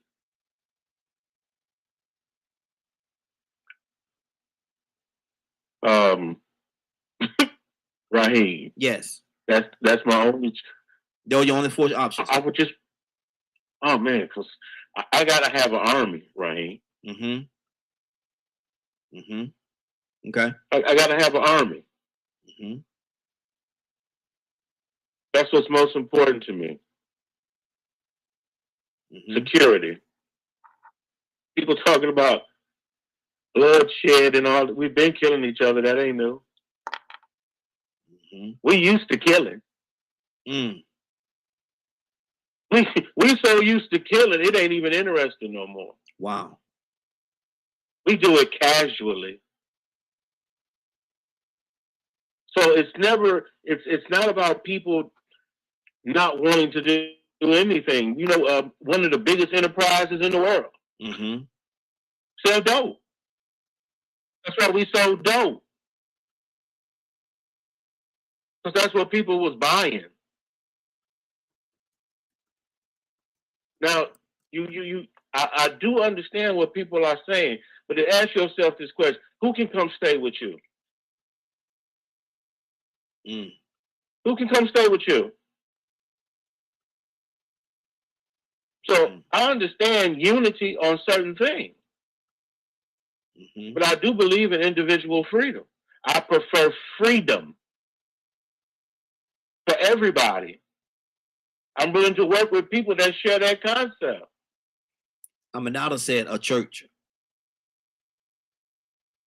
Excuse me? Aminata said that the thing that she would start is a church. She would start out with a church. Great, and I would be for that. Because that would be what she would want to do. So the notion that killing and all this stuff is new for us, it's not, man. It's not. I came in the early 70s. Where you came from? We've been killing. We've been killing, bro. We ain't got nowhere. We ain't got nowhere. Yeah. We kill every day. Wow. We watched it. We lived through it. So it's not about killing. It can't be. Or else we'd win. It's ourselves. It ain't about killing ourselves. Right. So killing ain't the answer. Bloodshed is not the answer. It may be necessary, but it's not the answer to our problem. Okay. Good deal. Whoa! Yeah, right here. You got your grocery store, your bank, your hospital, or your water company. What you gonna start? What's the first thing you're gonna start in your community? Well, the first thing that I would probably start with is the grocery store. And I say that because it has all the essentials that we need on a daily basis. And then once we accumulate the money, you definitely got to have a place to put it. So you got to have a place to start in order to build finances, in order to build cash, because the hospitals are taking. The hospitals are taking. They charge $25 for aspirin. But grocery stores, we utilize those every day. I mean, even if we go grocery shopping on the weekend, we still go into a store every day. So I would say a grocery store is something that I would start with. Okay. And that's what's on my heart right here. Good deal. Toussaint, which one you started with, brother? Of the four, you got grocery store, a bank, hospital, or a water company? Oh man, I would say a hospital. Don't worry about their medicine, because that's killing you. Stop it. Use your own.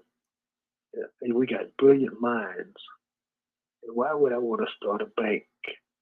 A bunch of people that's working from week to week. Come on now. Why? Why would I let you borrow and you don't pay back? Why would I do that? Why would I want to start a bank where people don't do nothing but spend? They don't put nothing in it. And if you don't put nothing in it, you can't get nothing out of it. So grocery store, yeah, that might be but for the most part, we some sick folks because you don't eat right. And don't use their medicine, grow it. Like You like weed anyway. Not Lord eating and Jesus. drinking. Mm-hmm. I'm just saying, they got roots and all these other type of things that are healthy for you. Just change your diet, but hospital, because you're going to have to get these sick folks well. Mm-hmm. I'm just saying, I don't have to be right. Mm-hmm. You gave me limited options, but I know one thing. How you going to come to my grocery store and buy something? You're going to want something for free. Preach, preacher. And then water, well, is in the ground. I tell you that much. Mm-hmm. You got water. You walking on water right now. Yeah. All you water walking. All you water walkers. You've been walking on water and you still buying theirs. Mm. I'm just saying. Good deal. Good deal. Good deal. Gabrielle, what do you say to that? Which one of the four are you selecting? Grocery store, bank, hospital, or a water company? I would say really the community.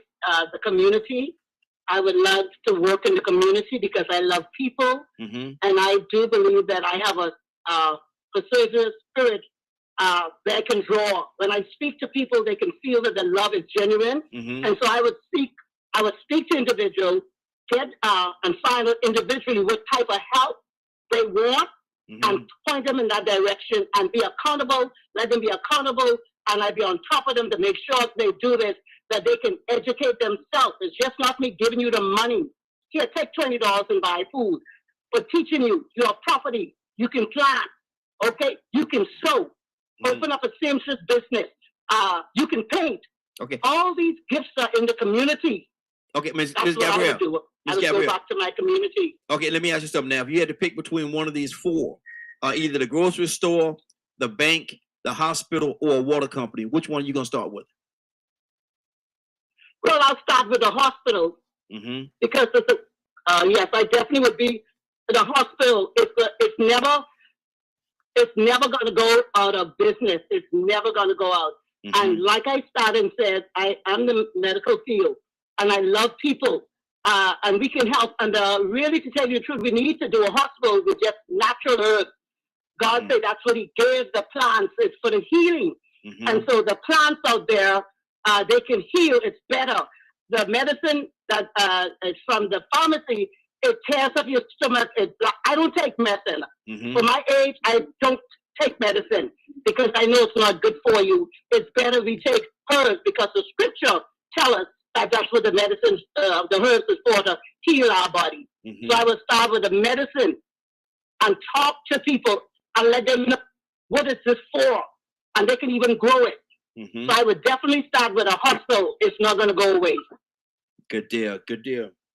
Brother Pete, which one you starting with, brother? Which one of those four? I'm thinking the bank, corral the money so we can do stuff with the purchases as well as investing. The second would be insurance, so we can, insure everything because insurance is in everything, and also invest.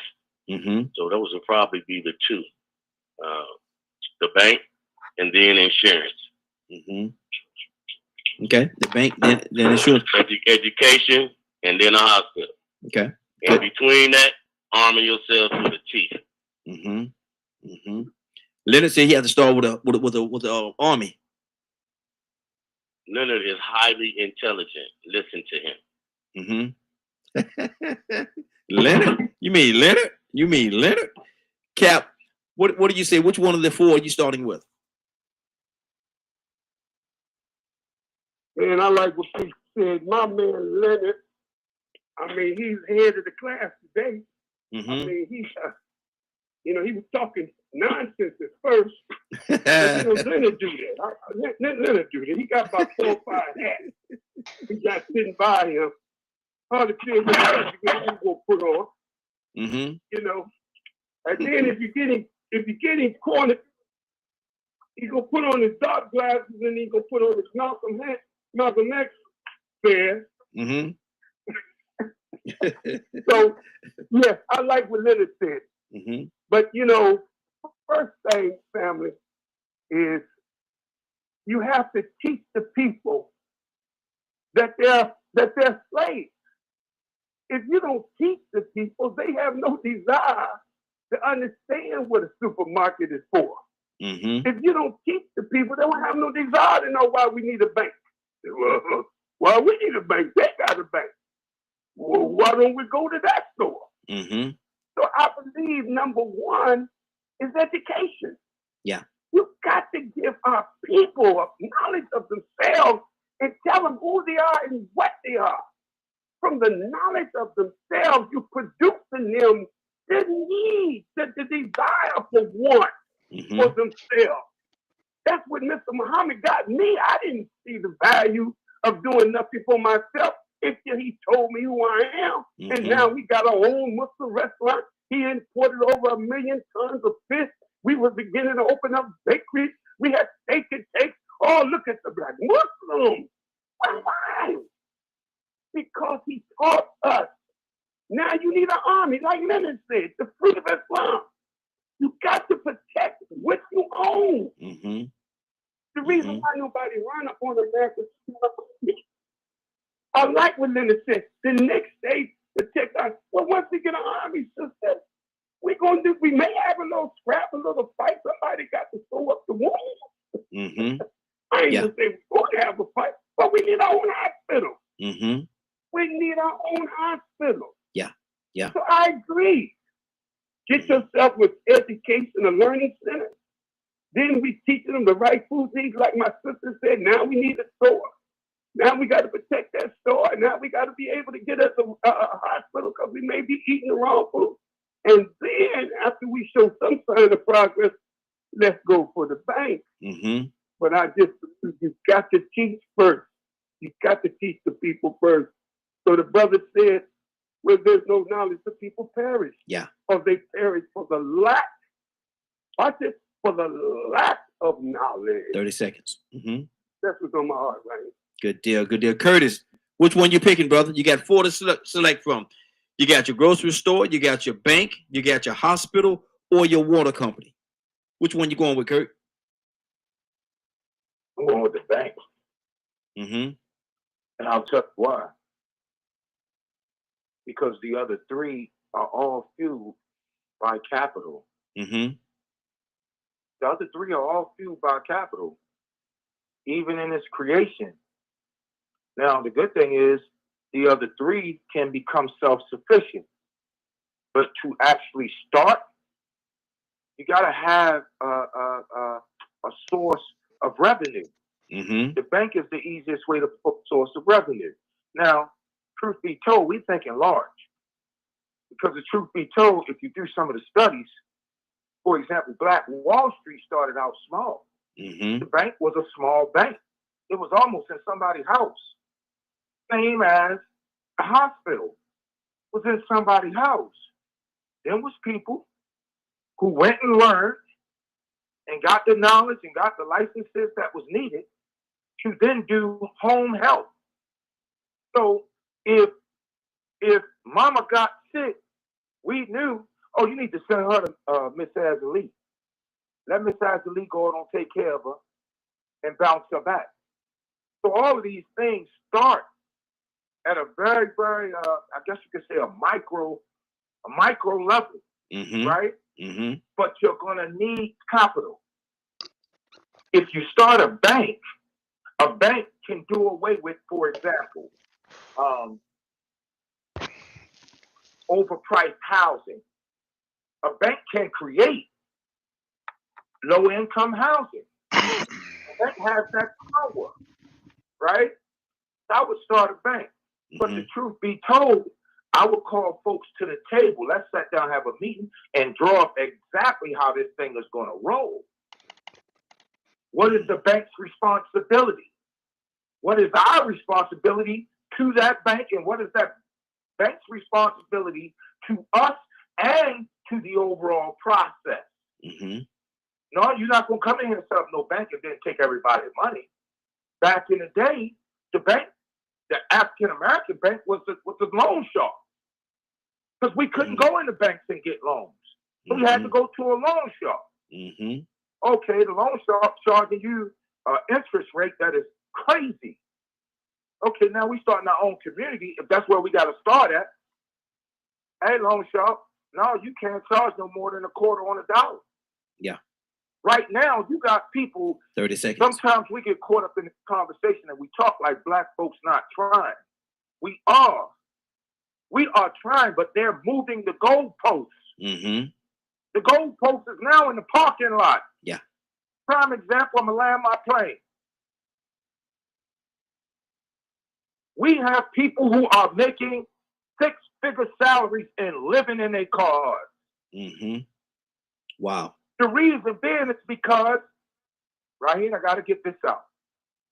The reason being is because criteria,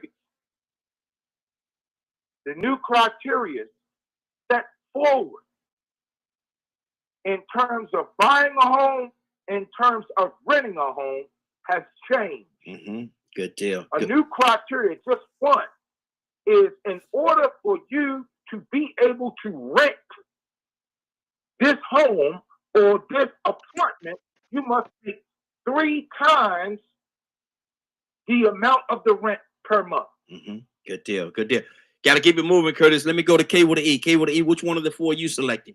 You got your grocery store, you got your bank, you got your hospital, and you got your water company. Which one you going with? Well, you know, I don't know. Mm-hmm. Don't none of them sound too good, too promising. Mm-hmm. Not if you know the industry. So I gotta choose one, though, huh? Yes, ma'am. I guess I'll go with the grocery store. Mm-hmm. Why so? Yeah. Because it's not complicated.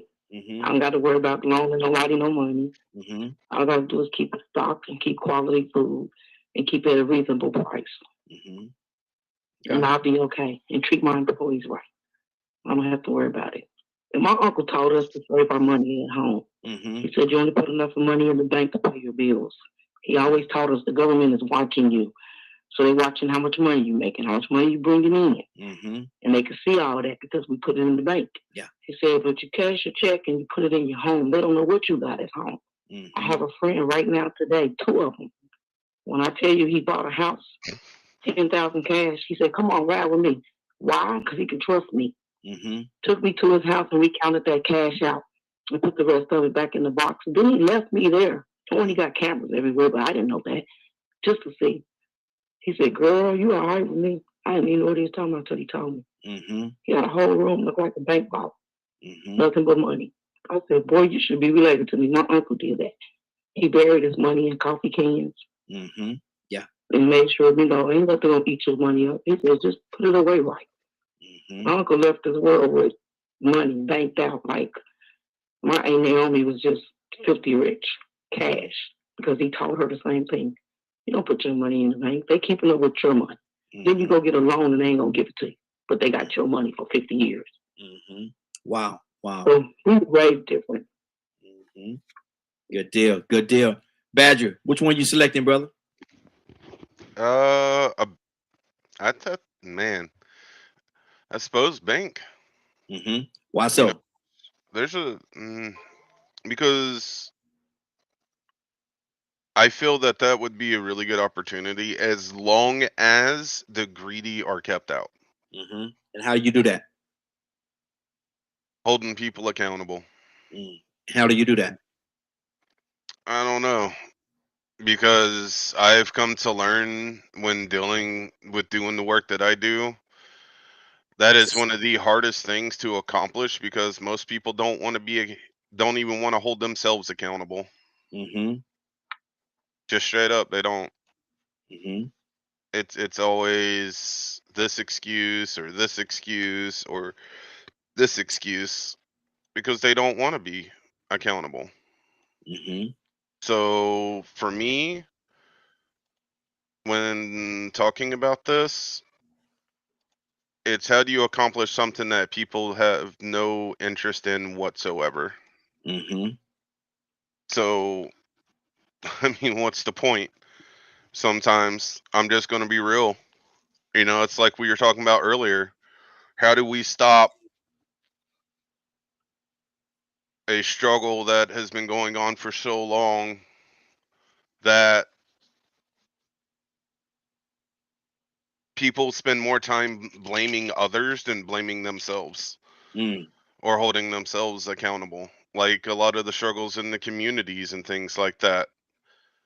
How many actually do the groundwork versus blaming others?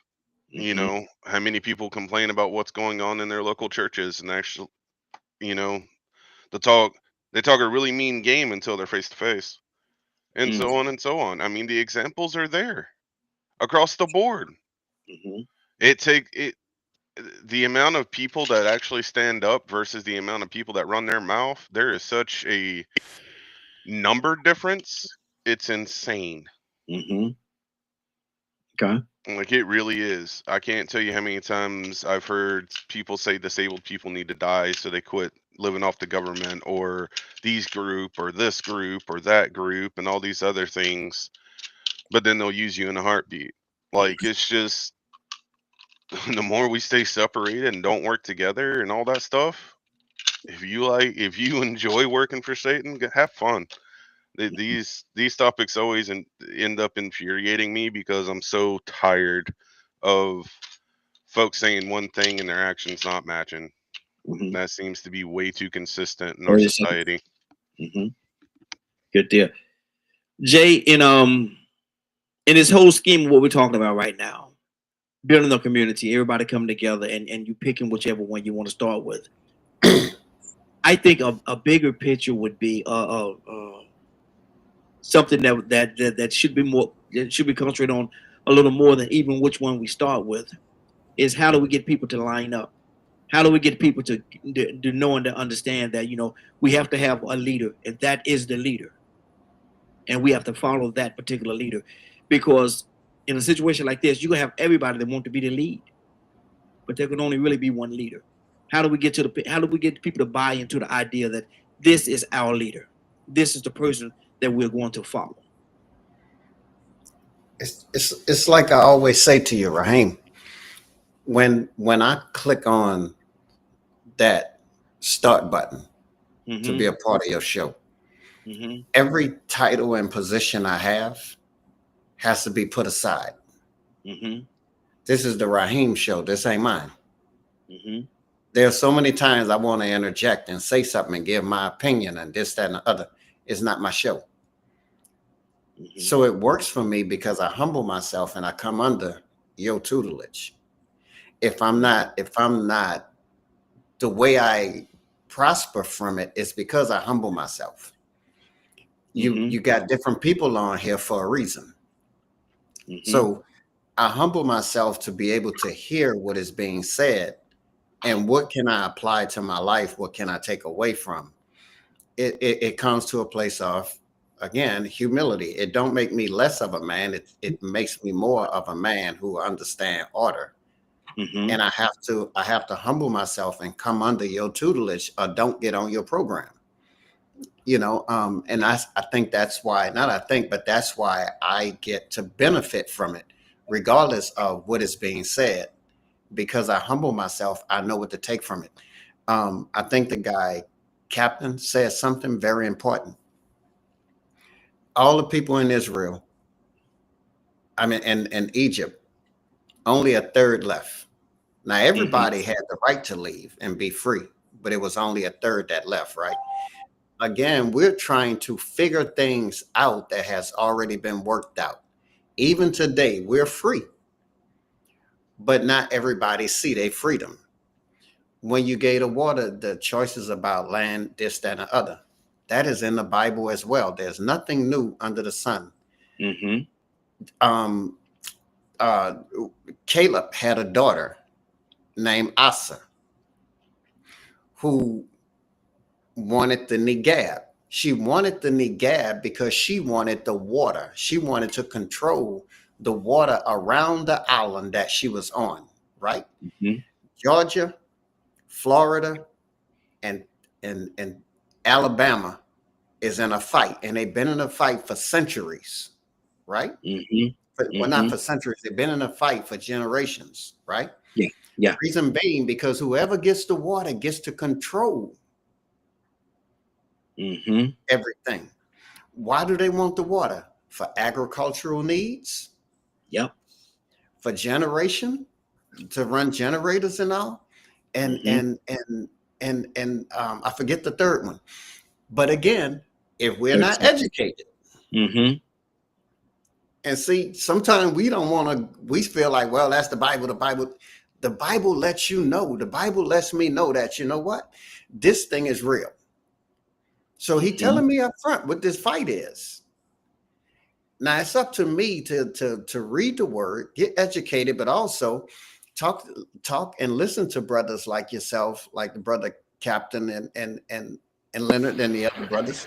And now I can incorporate what I'm learning and apply it, and then teach other brothers. This thing is real. But Raheem, I don't become effective if I get so mad at them. I become distracted. Then I become more detrimental to my own people, because now I'm so mad at him. I'm gonna make an attempt to do him something or come at him a certain way. Now I'm distracted. I can't teach the young brothers now. Good deal. Good deal. Got to keep this thing going. Let me go to Willa, Good morning. Ryan, first of all, I want to tell Cap, I am so glad he's back on the line. I really missed him. I miss Cap. Oh. So I'm so happy to see this boy. Miss you too, Will. Miss you too, sis.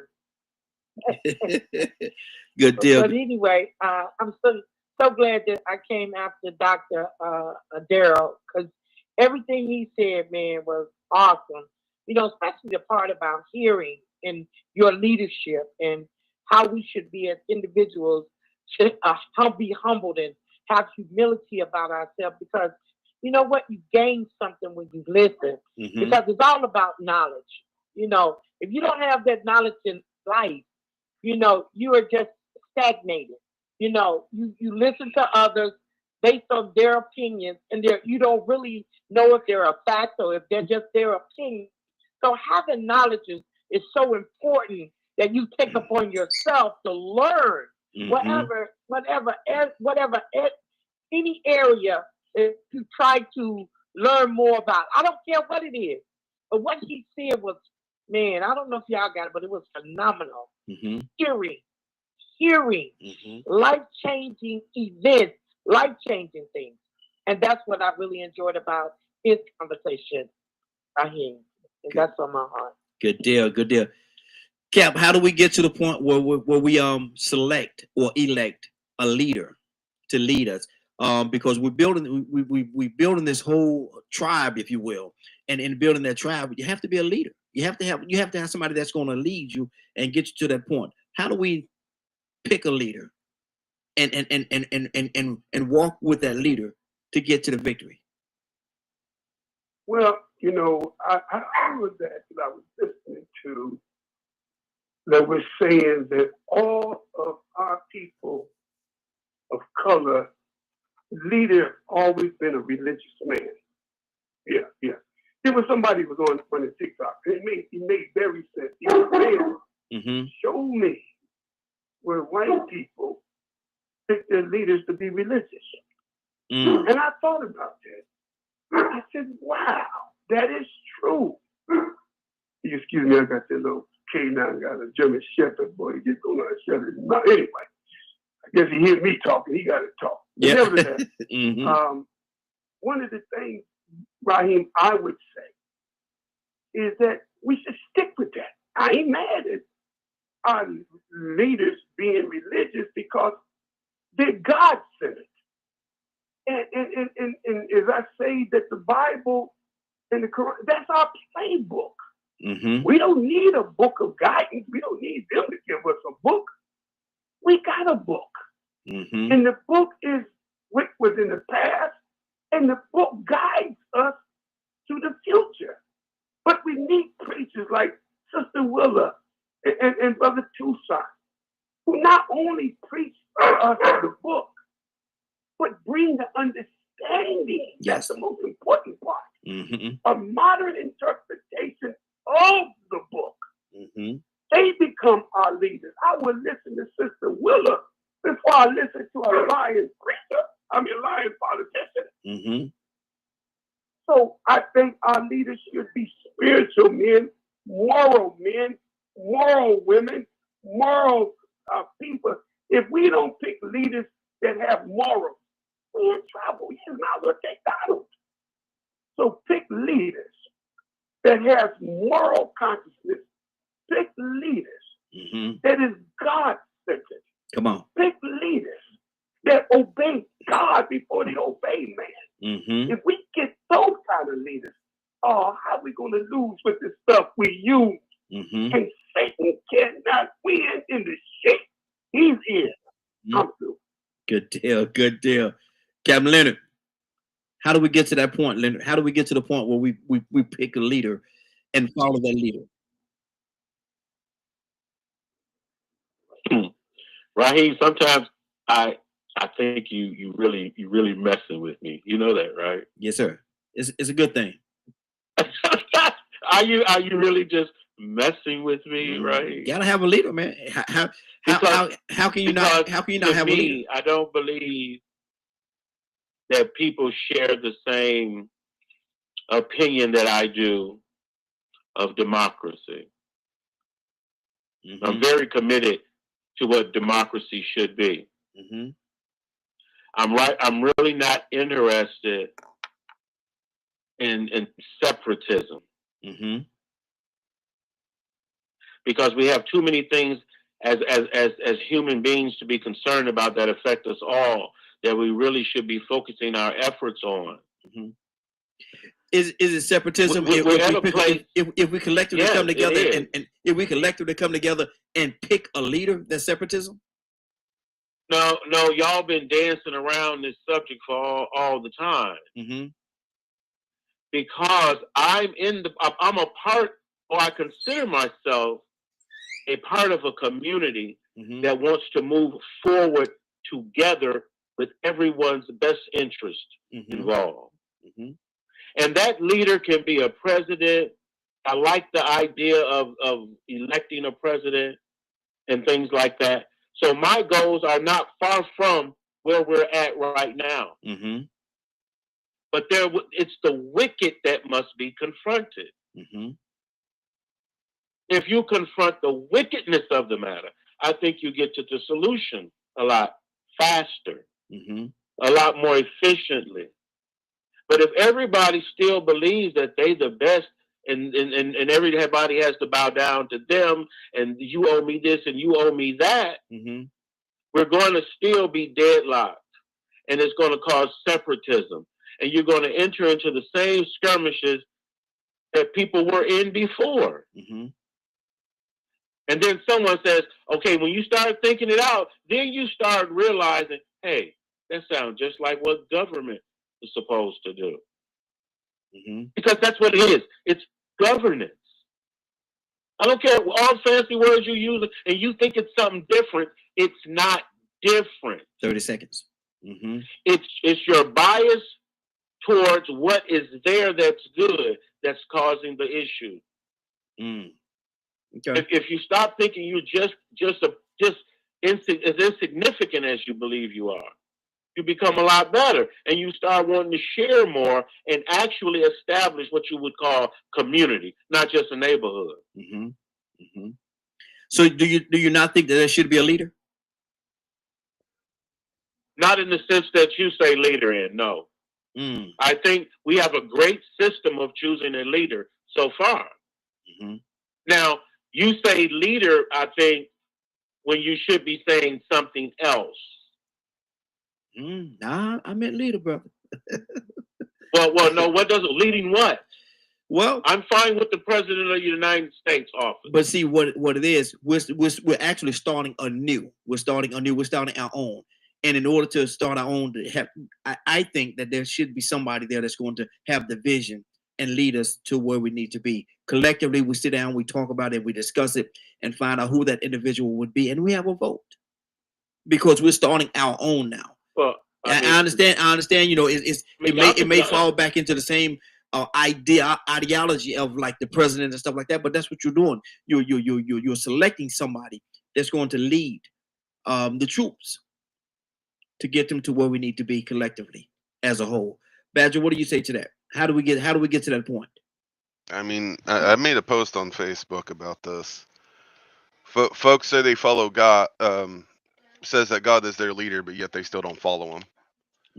So in situations of talking about leadership, and there in a lot of ways I'm similar to Leonard on this, because I'm if you're starting anew and all that kind of stuff, and Cap mentioned, got to make sure the leader is an upstanding man, listens to God and all this stuff, and I'm sitting here going, a lot of people select Trump because Trump says he follows God, and he is pro-health, he's anti-gay, which a lot of people are against because the Bible says to be against it, and so on and so on. So what exactly are the qualifications, and what exactly are you expecting this leader to do that God isn't already capable of, when we can work together and have conversations? Why do we need someone else in charge to follow a man, and not follow God as a community, as a whole?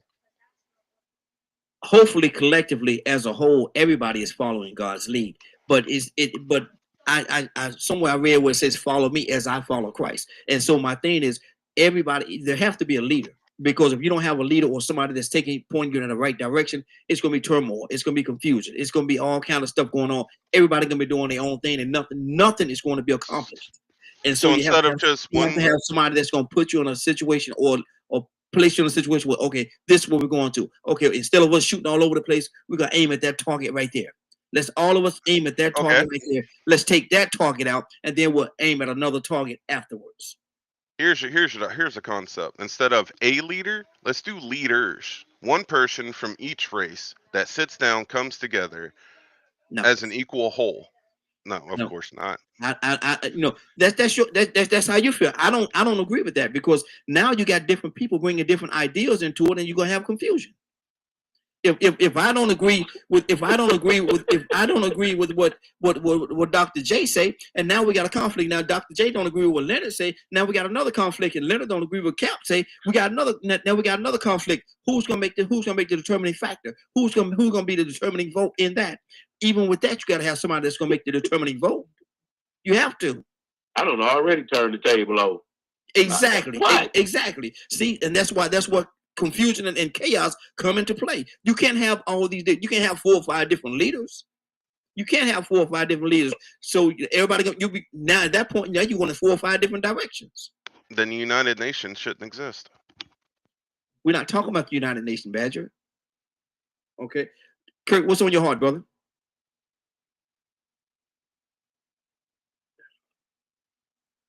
What's the question, Raheem? Because I feel like we done got away from the question. No, we're talking about leader. How do we determine a leader? If we come together, we talking about we all said, some said the bank, some said different things that they're going to have to start the community, but we have to have a leader. How do we come together and elect a leader that's going to lead us to where we need to get to? Or do you think there has to be a leader? Vote. Do you think there need to be a leader?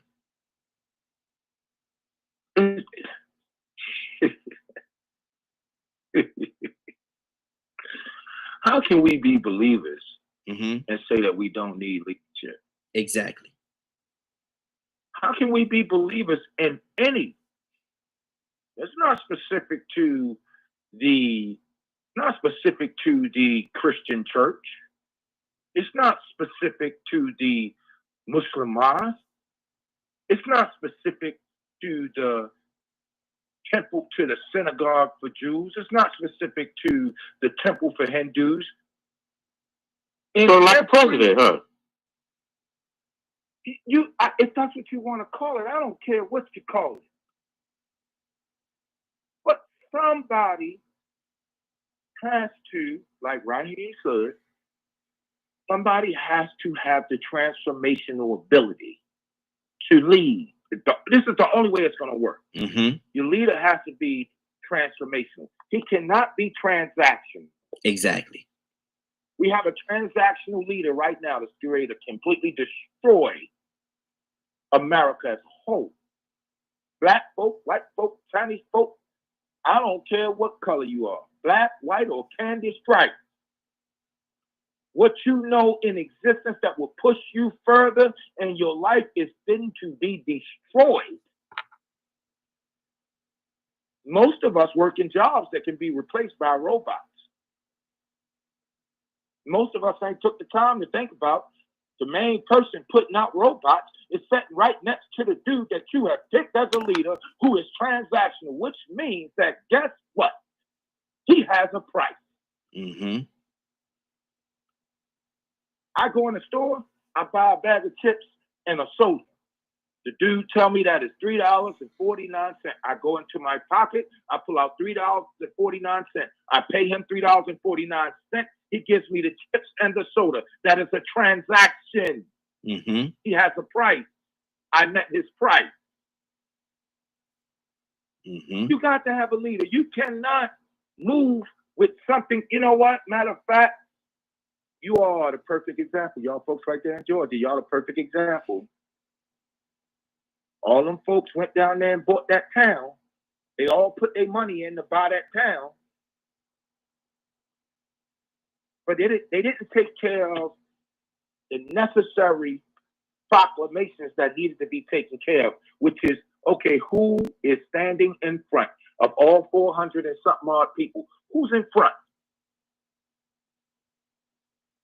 Who's in front? Mm-hmm. We can't fit all 400 of y'all in this meeting. Somebody has to come in this meeting. Mm-hmm. Mm-hmm. Exactly. It sounds like government to me. Oh my God. Even if it is government, there's nothing wrong with government. The Nubians had government. The Nubians had a system of government. The question is, are we going to take the time to root out those that do not make decisions that support the community as a whole? Or are we going to allow for those to set in positions of leadership who only make decisions that benefit themselves? I'm going to read this right here. Let me read this real quick. 10 seconds, Chris. Mm-hmm. We understand the short range planning economics. Periodic results in periodic economic chaos. So that to avoid turmoil in the economy, it requires us to have breadth and depth in long-range comprehensive planning, articulating both skill, sharp perceptions. Do you understand what that means? What that mean? What that means is, if you're going to do a transaction, such as the transaction we're doing, we have to go into it thinking long-term, not short-term, not what I'm going to get right now. Good deal. You got to go into it thinking long-term. You got to make plans that support the long-term plan. You got to make moves that support the long-term plan. Now, here's what's going to blow your Kurt, mind. we gotta go, man. I got that Kurt, from, Raheem. Wrap it up, brother. We gotta go. Gotta keep moving. Wrap it up for me. I'm ready to wrap it up right now. Guess where I got it from, Raheem? What's that? That's from the Willie Lynch letter, brother. I'll talk to y'all later, man. Good. Cassandra? Did he just drop the mic? Yeah. Drop the mic move? I guess that's what that was. I guess that's what that was. I guess that's what it was. Cassandra Alexander Green, you there? Yes, sir. What do you say to this, Cassandra? Do we need a leader? Should there be a leader, or should we just be all over the place? Absolutely. No. We need leaders. If for the I think for any society or country to move forward as a unit, you need to have somebody at the head of that particular country or whatever. Yeah. Unfortunately, we here in America have gotten idiot in place that is going to do a lot of harm, but it's by our vote. That's why if you are going to get a leader, if you're starting an independent, okay, so if I'm just assuming that if the Muslim community decided, hey, we're going to completely separate from the United States. I'm sure to start, they would probably have Minister Farrakhan at the head of that, move. Absolutely. And then he probably has someone in place that he thinks is good, or they may do a vote for it. I don't know how it would happen, but you need to have leadership in place. I am so disturbed that we have a leader that is not a leader, really, because he's being moved by what he wants to do and what's in his best interest, and not what's in the best interest of the people of this country. And anybody can say anything they want. There is nothing you could do to convince me that this man has this country and its people in mind as far as the move that he's making. Nobody you cannot convince me of that. Everything that I'm seeing and hearing coming from this man sets people back instead of moving the country forward. So it's a sad day in this country. I've said this before. One of my grandsons has moved out of the country already. I have another one that's leaving in a few days, and it hurts me that they feel like they will never get a fair shake in this country. They'll never be able to live in peace in this country. That hurts me. That hurts me. But the leadership we have right now is going to send us on a downward spiral. It's already affecting millions of people in a negative way. And I believe that will continue to do that. So I'm concerned. I'm not anxious about anything, but I'm very concerned. And let me say this, because people get upset. I'm not like anybody else on here. And Jesus didn't have people that were all the same. So if I'm that loud warrior fighting type, please let me be who I am. And then we have people that are quiet and meek, and that's what they do. Let them do what they do. But I'm called to be a warrior, a female warrior. That's who I am. So just let me be me and do what I'm doing as God tells me. And then everybody else, y'all do you. Good deal. Good deal. Toussaint, what do you say to that, brother? Do we need a leader, or do we need to just be free willy and be all over the place, willy nilly all over the place? It makes absolutely no sense. Look, the leader that has a council of leaders that would have the interests of people. You know what that looks like, though? What's that? Diversity and inclusion.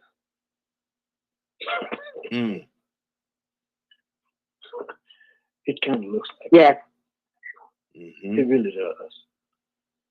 That's why it's put in place, because you can't exclude anybody having your own agenda. If you do, you look for trouble. It might not be that way at the beginning, but somebody's going to raise their hand and say, what about me then? So you have to have somebody in place that would have somebody under them working for that person's best interest, even if you don't agree with it. How in the world am I a leader that only thinks about Christians? That makes absolutely no sense in a diverse society. Amen. It ain't all about you. Yeah. It's about us. Exactly. And then we function if we're going to even get by ourselves. You know that there are some people that don't think that everything has to be black and white. It's gray. So if you don't have that mindset, you and then if you don't listen to nobody, a leader that don't listen to nobody, that's a fool. That is a fool. I think at one time it says, and I put it on there, consider the ant. You know what's so good about an ant? They work together. Yes. For a common goal. Absolutely. They ain't worried about who's leading. They just make sure it gets done before the winter. Exactly. That's good. That's good. Brother Jay, talk to me, brother. What's on your heart? I agree with him. And I think that's the thing that makes this platform so great is that we all think different and we all are different.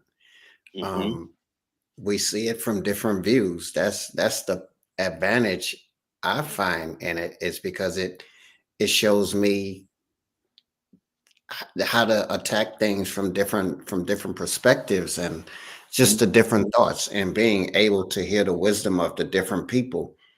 It really gives me an opportunity to plan better and what I plan to do and how I plan to do what is need to be done. So, you know, with all due respect,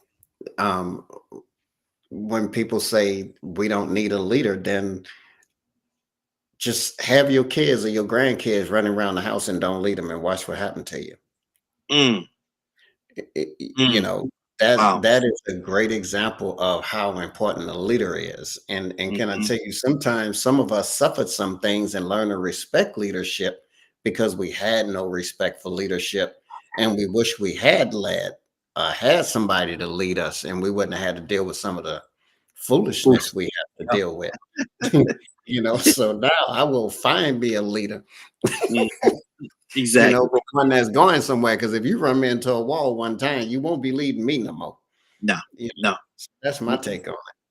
Man, you know, tore up my car. Lord Jesus, tore up my doggone car.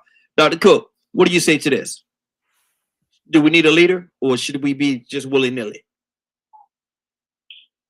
Oh no, we need a leader. We need a leader.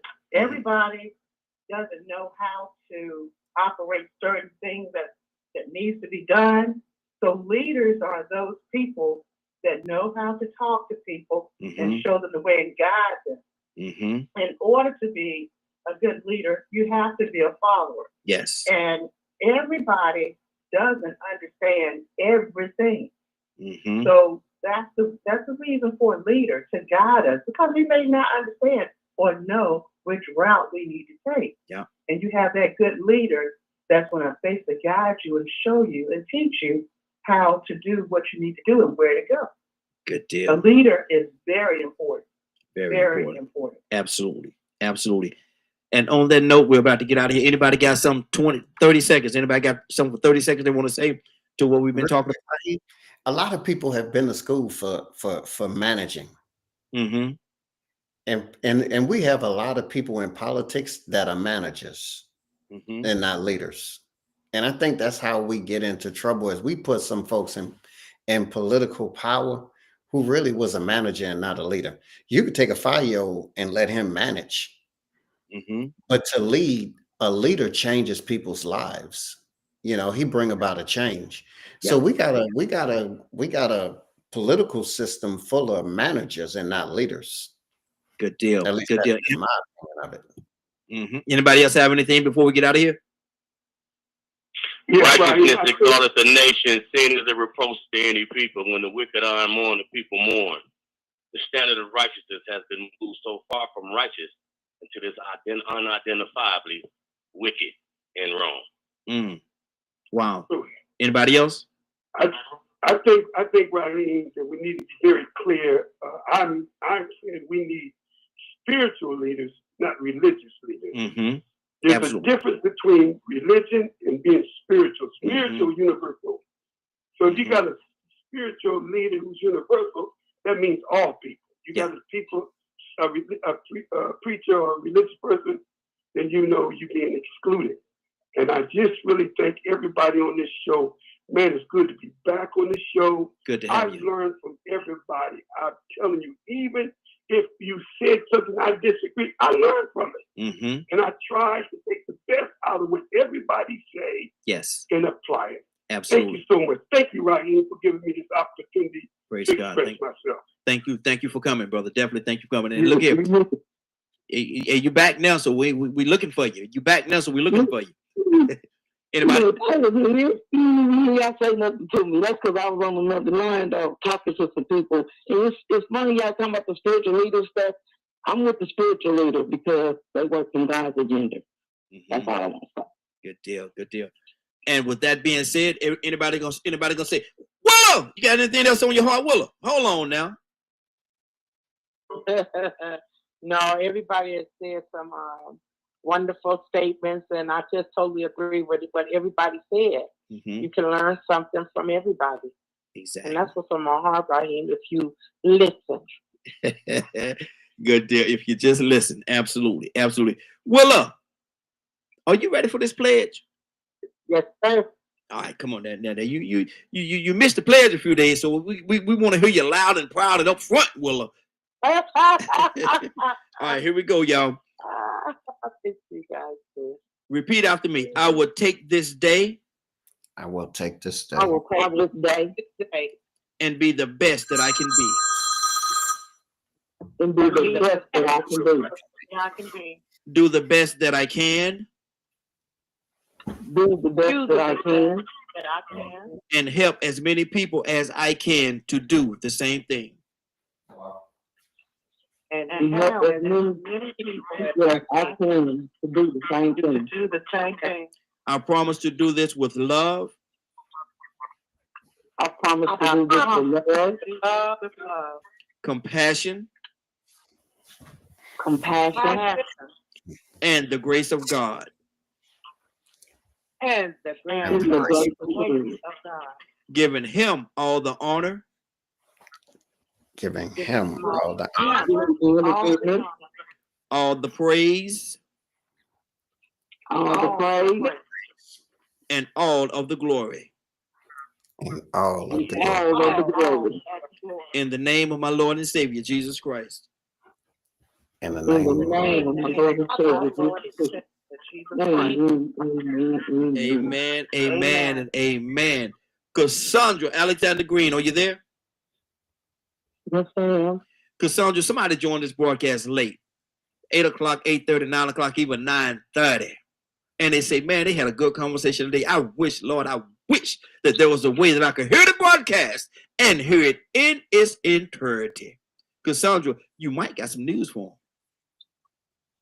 I have some good news for them. If you have missed any part of the show and would like to see or hear it in its entirety, tune into dkmmediagroup.com at 3 p.m. Eastern Standard Time.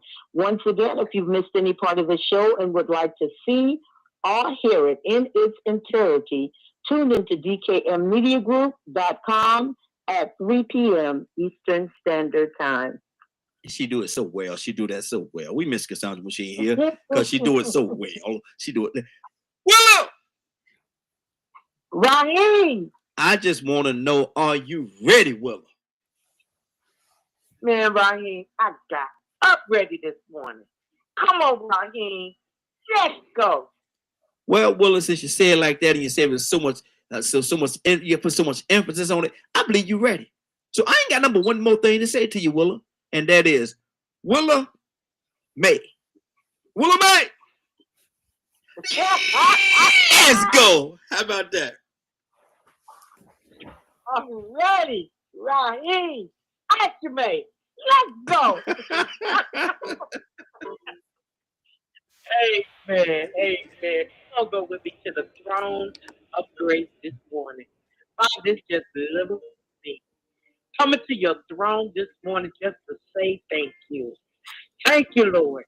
And Father, if there's been anything that I've said, that I've done, that I've told, has been displeasing to you in your eyesight, Father, I'm asking for forgiveness. Father, I thank you for so much of all the things that you do in our lives, Lord. Father, thank you for being our protector and our guider, Lord. Father, we plead the blood of Jesus over all our lives, Lord, because we know that you orchestrate those things. You plan, you give us wisdom and guidance. Lord, we just thank you. Father, thank you for lining us up with your will, Lord. Father, thank you for giving us permission to have our own will to decide whose report we will believe. And Father, we seek you. We seek out you, oh Lord, because we know that you are the truth. We love you, Lord. We honor you. We praise your word as we stand on your word. We stand on your word with confidence and boldness and expectation. Yes, Lord, that your word said that you will never leave us, nor will you forsake. Father, we thank and honor you this morning. Father, I'm asking you to touch each and every last one that's on this line. Father, search their hearts. Father, whatever it is that they need or they're going through, Lord, Father, I'm asking that if it's not of you, I'm asking you to take it away, Lord. Father, set the path under their feet, Lord. Father, give them their assignment, Lord. Father, because we believe you train who those you choose. And Father, we honor you today. Thank you for the morning glow. Thank you for Raheem and his family. Father, we give you the glory. Your son, Jesus' name. Amen, amen, amen. Thank you, Lord. Amen. Thank you, Lord. Amen. Yes, Lord. Yes, Lord.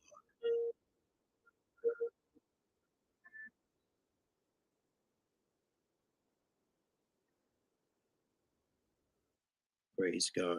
I want to thank everybody for joining us. More than that, I want to thank you for allowing DK and Media Group and Associates and the Morning Glow for being a part of your day. It is now 10:20. You're about to exit the Morning Glow. But before you go, I want you to do me two favors, if you will. One, I want you to continue to pray for us because we are certainly praying for each and every one of you. Number two, why this is real simple. I want you to go out there, find somebody, and give them a hug because you never know. It could be the only hug that they get, or it could very well be their last. Love you, and ain't nothing you can do about it. Have a great day and a better tomorrow. And we shine some of this light in from the Morning Glow. Take it out there into this wicked and cruel world that we live in and let your light so shine. If you get an opportunity, give somebody some love. You just might find some love in return. Won't that be a beautiful thing? Have a great day. Take care of each other. And please, please, please be blessed. Give somebody some love and truth. They would appreciate it, and I'm sure that you would as well. Have a great day. Talk to you tomorrow morning, if God says the same. Have a great day, y'all. Love you. And please, if you don't do nothing else, be blessed.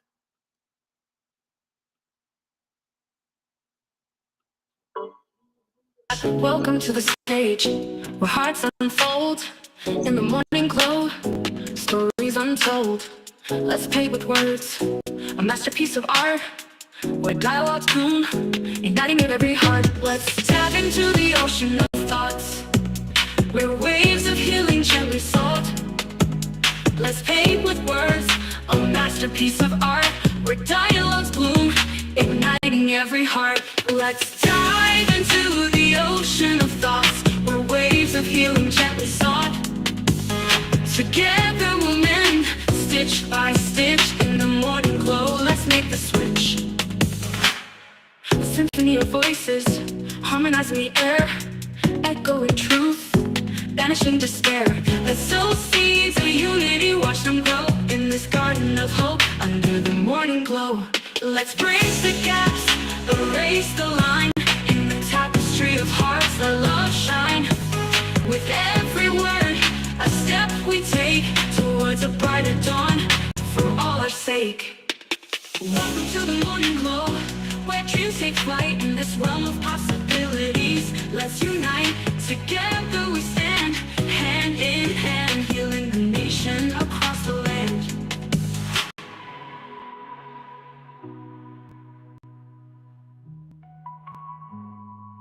Let's dive into the ocean of thoughts where waves of healing gently sought.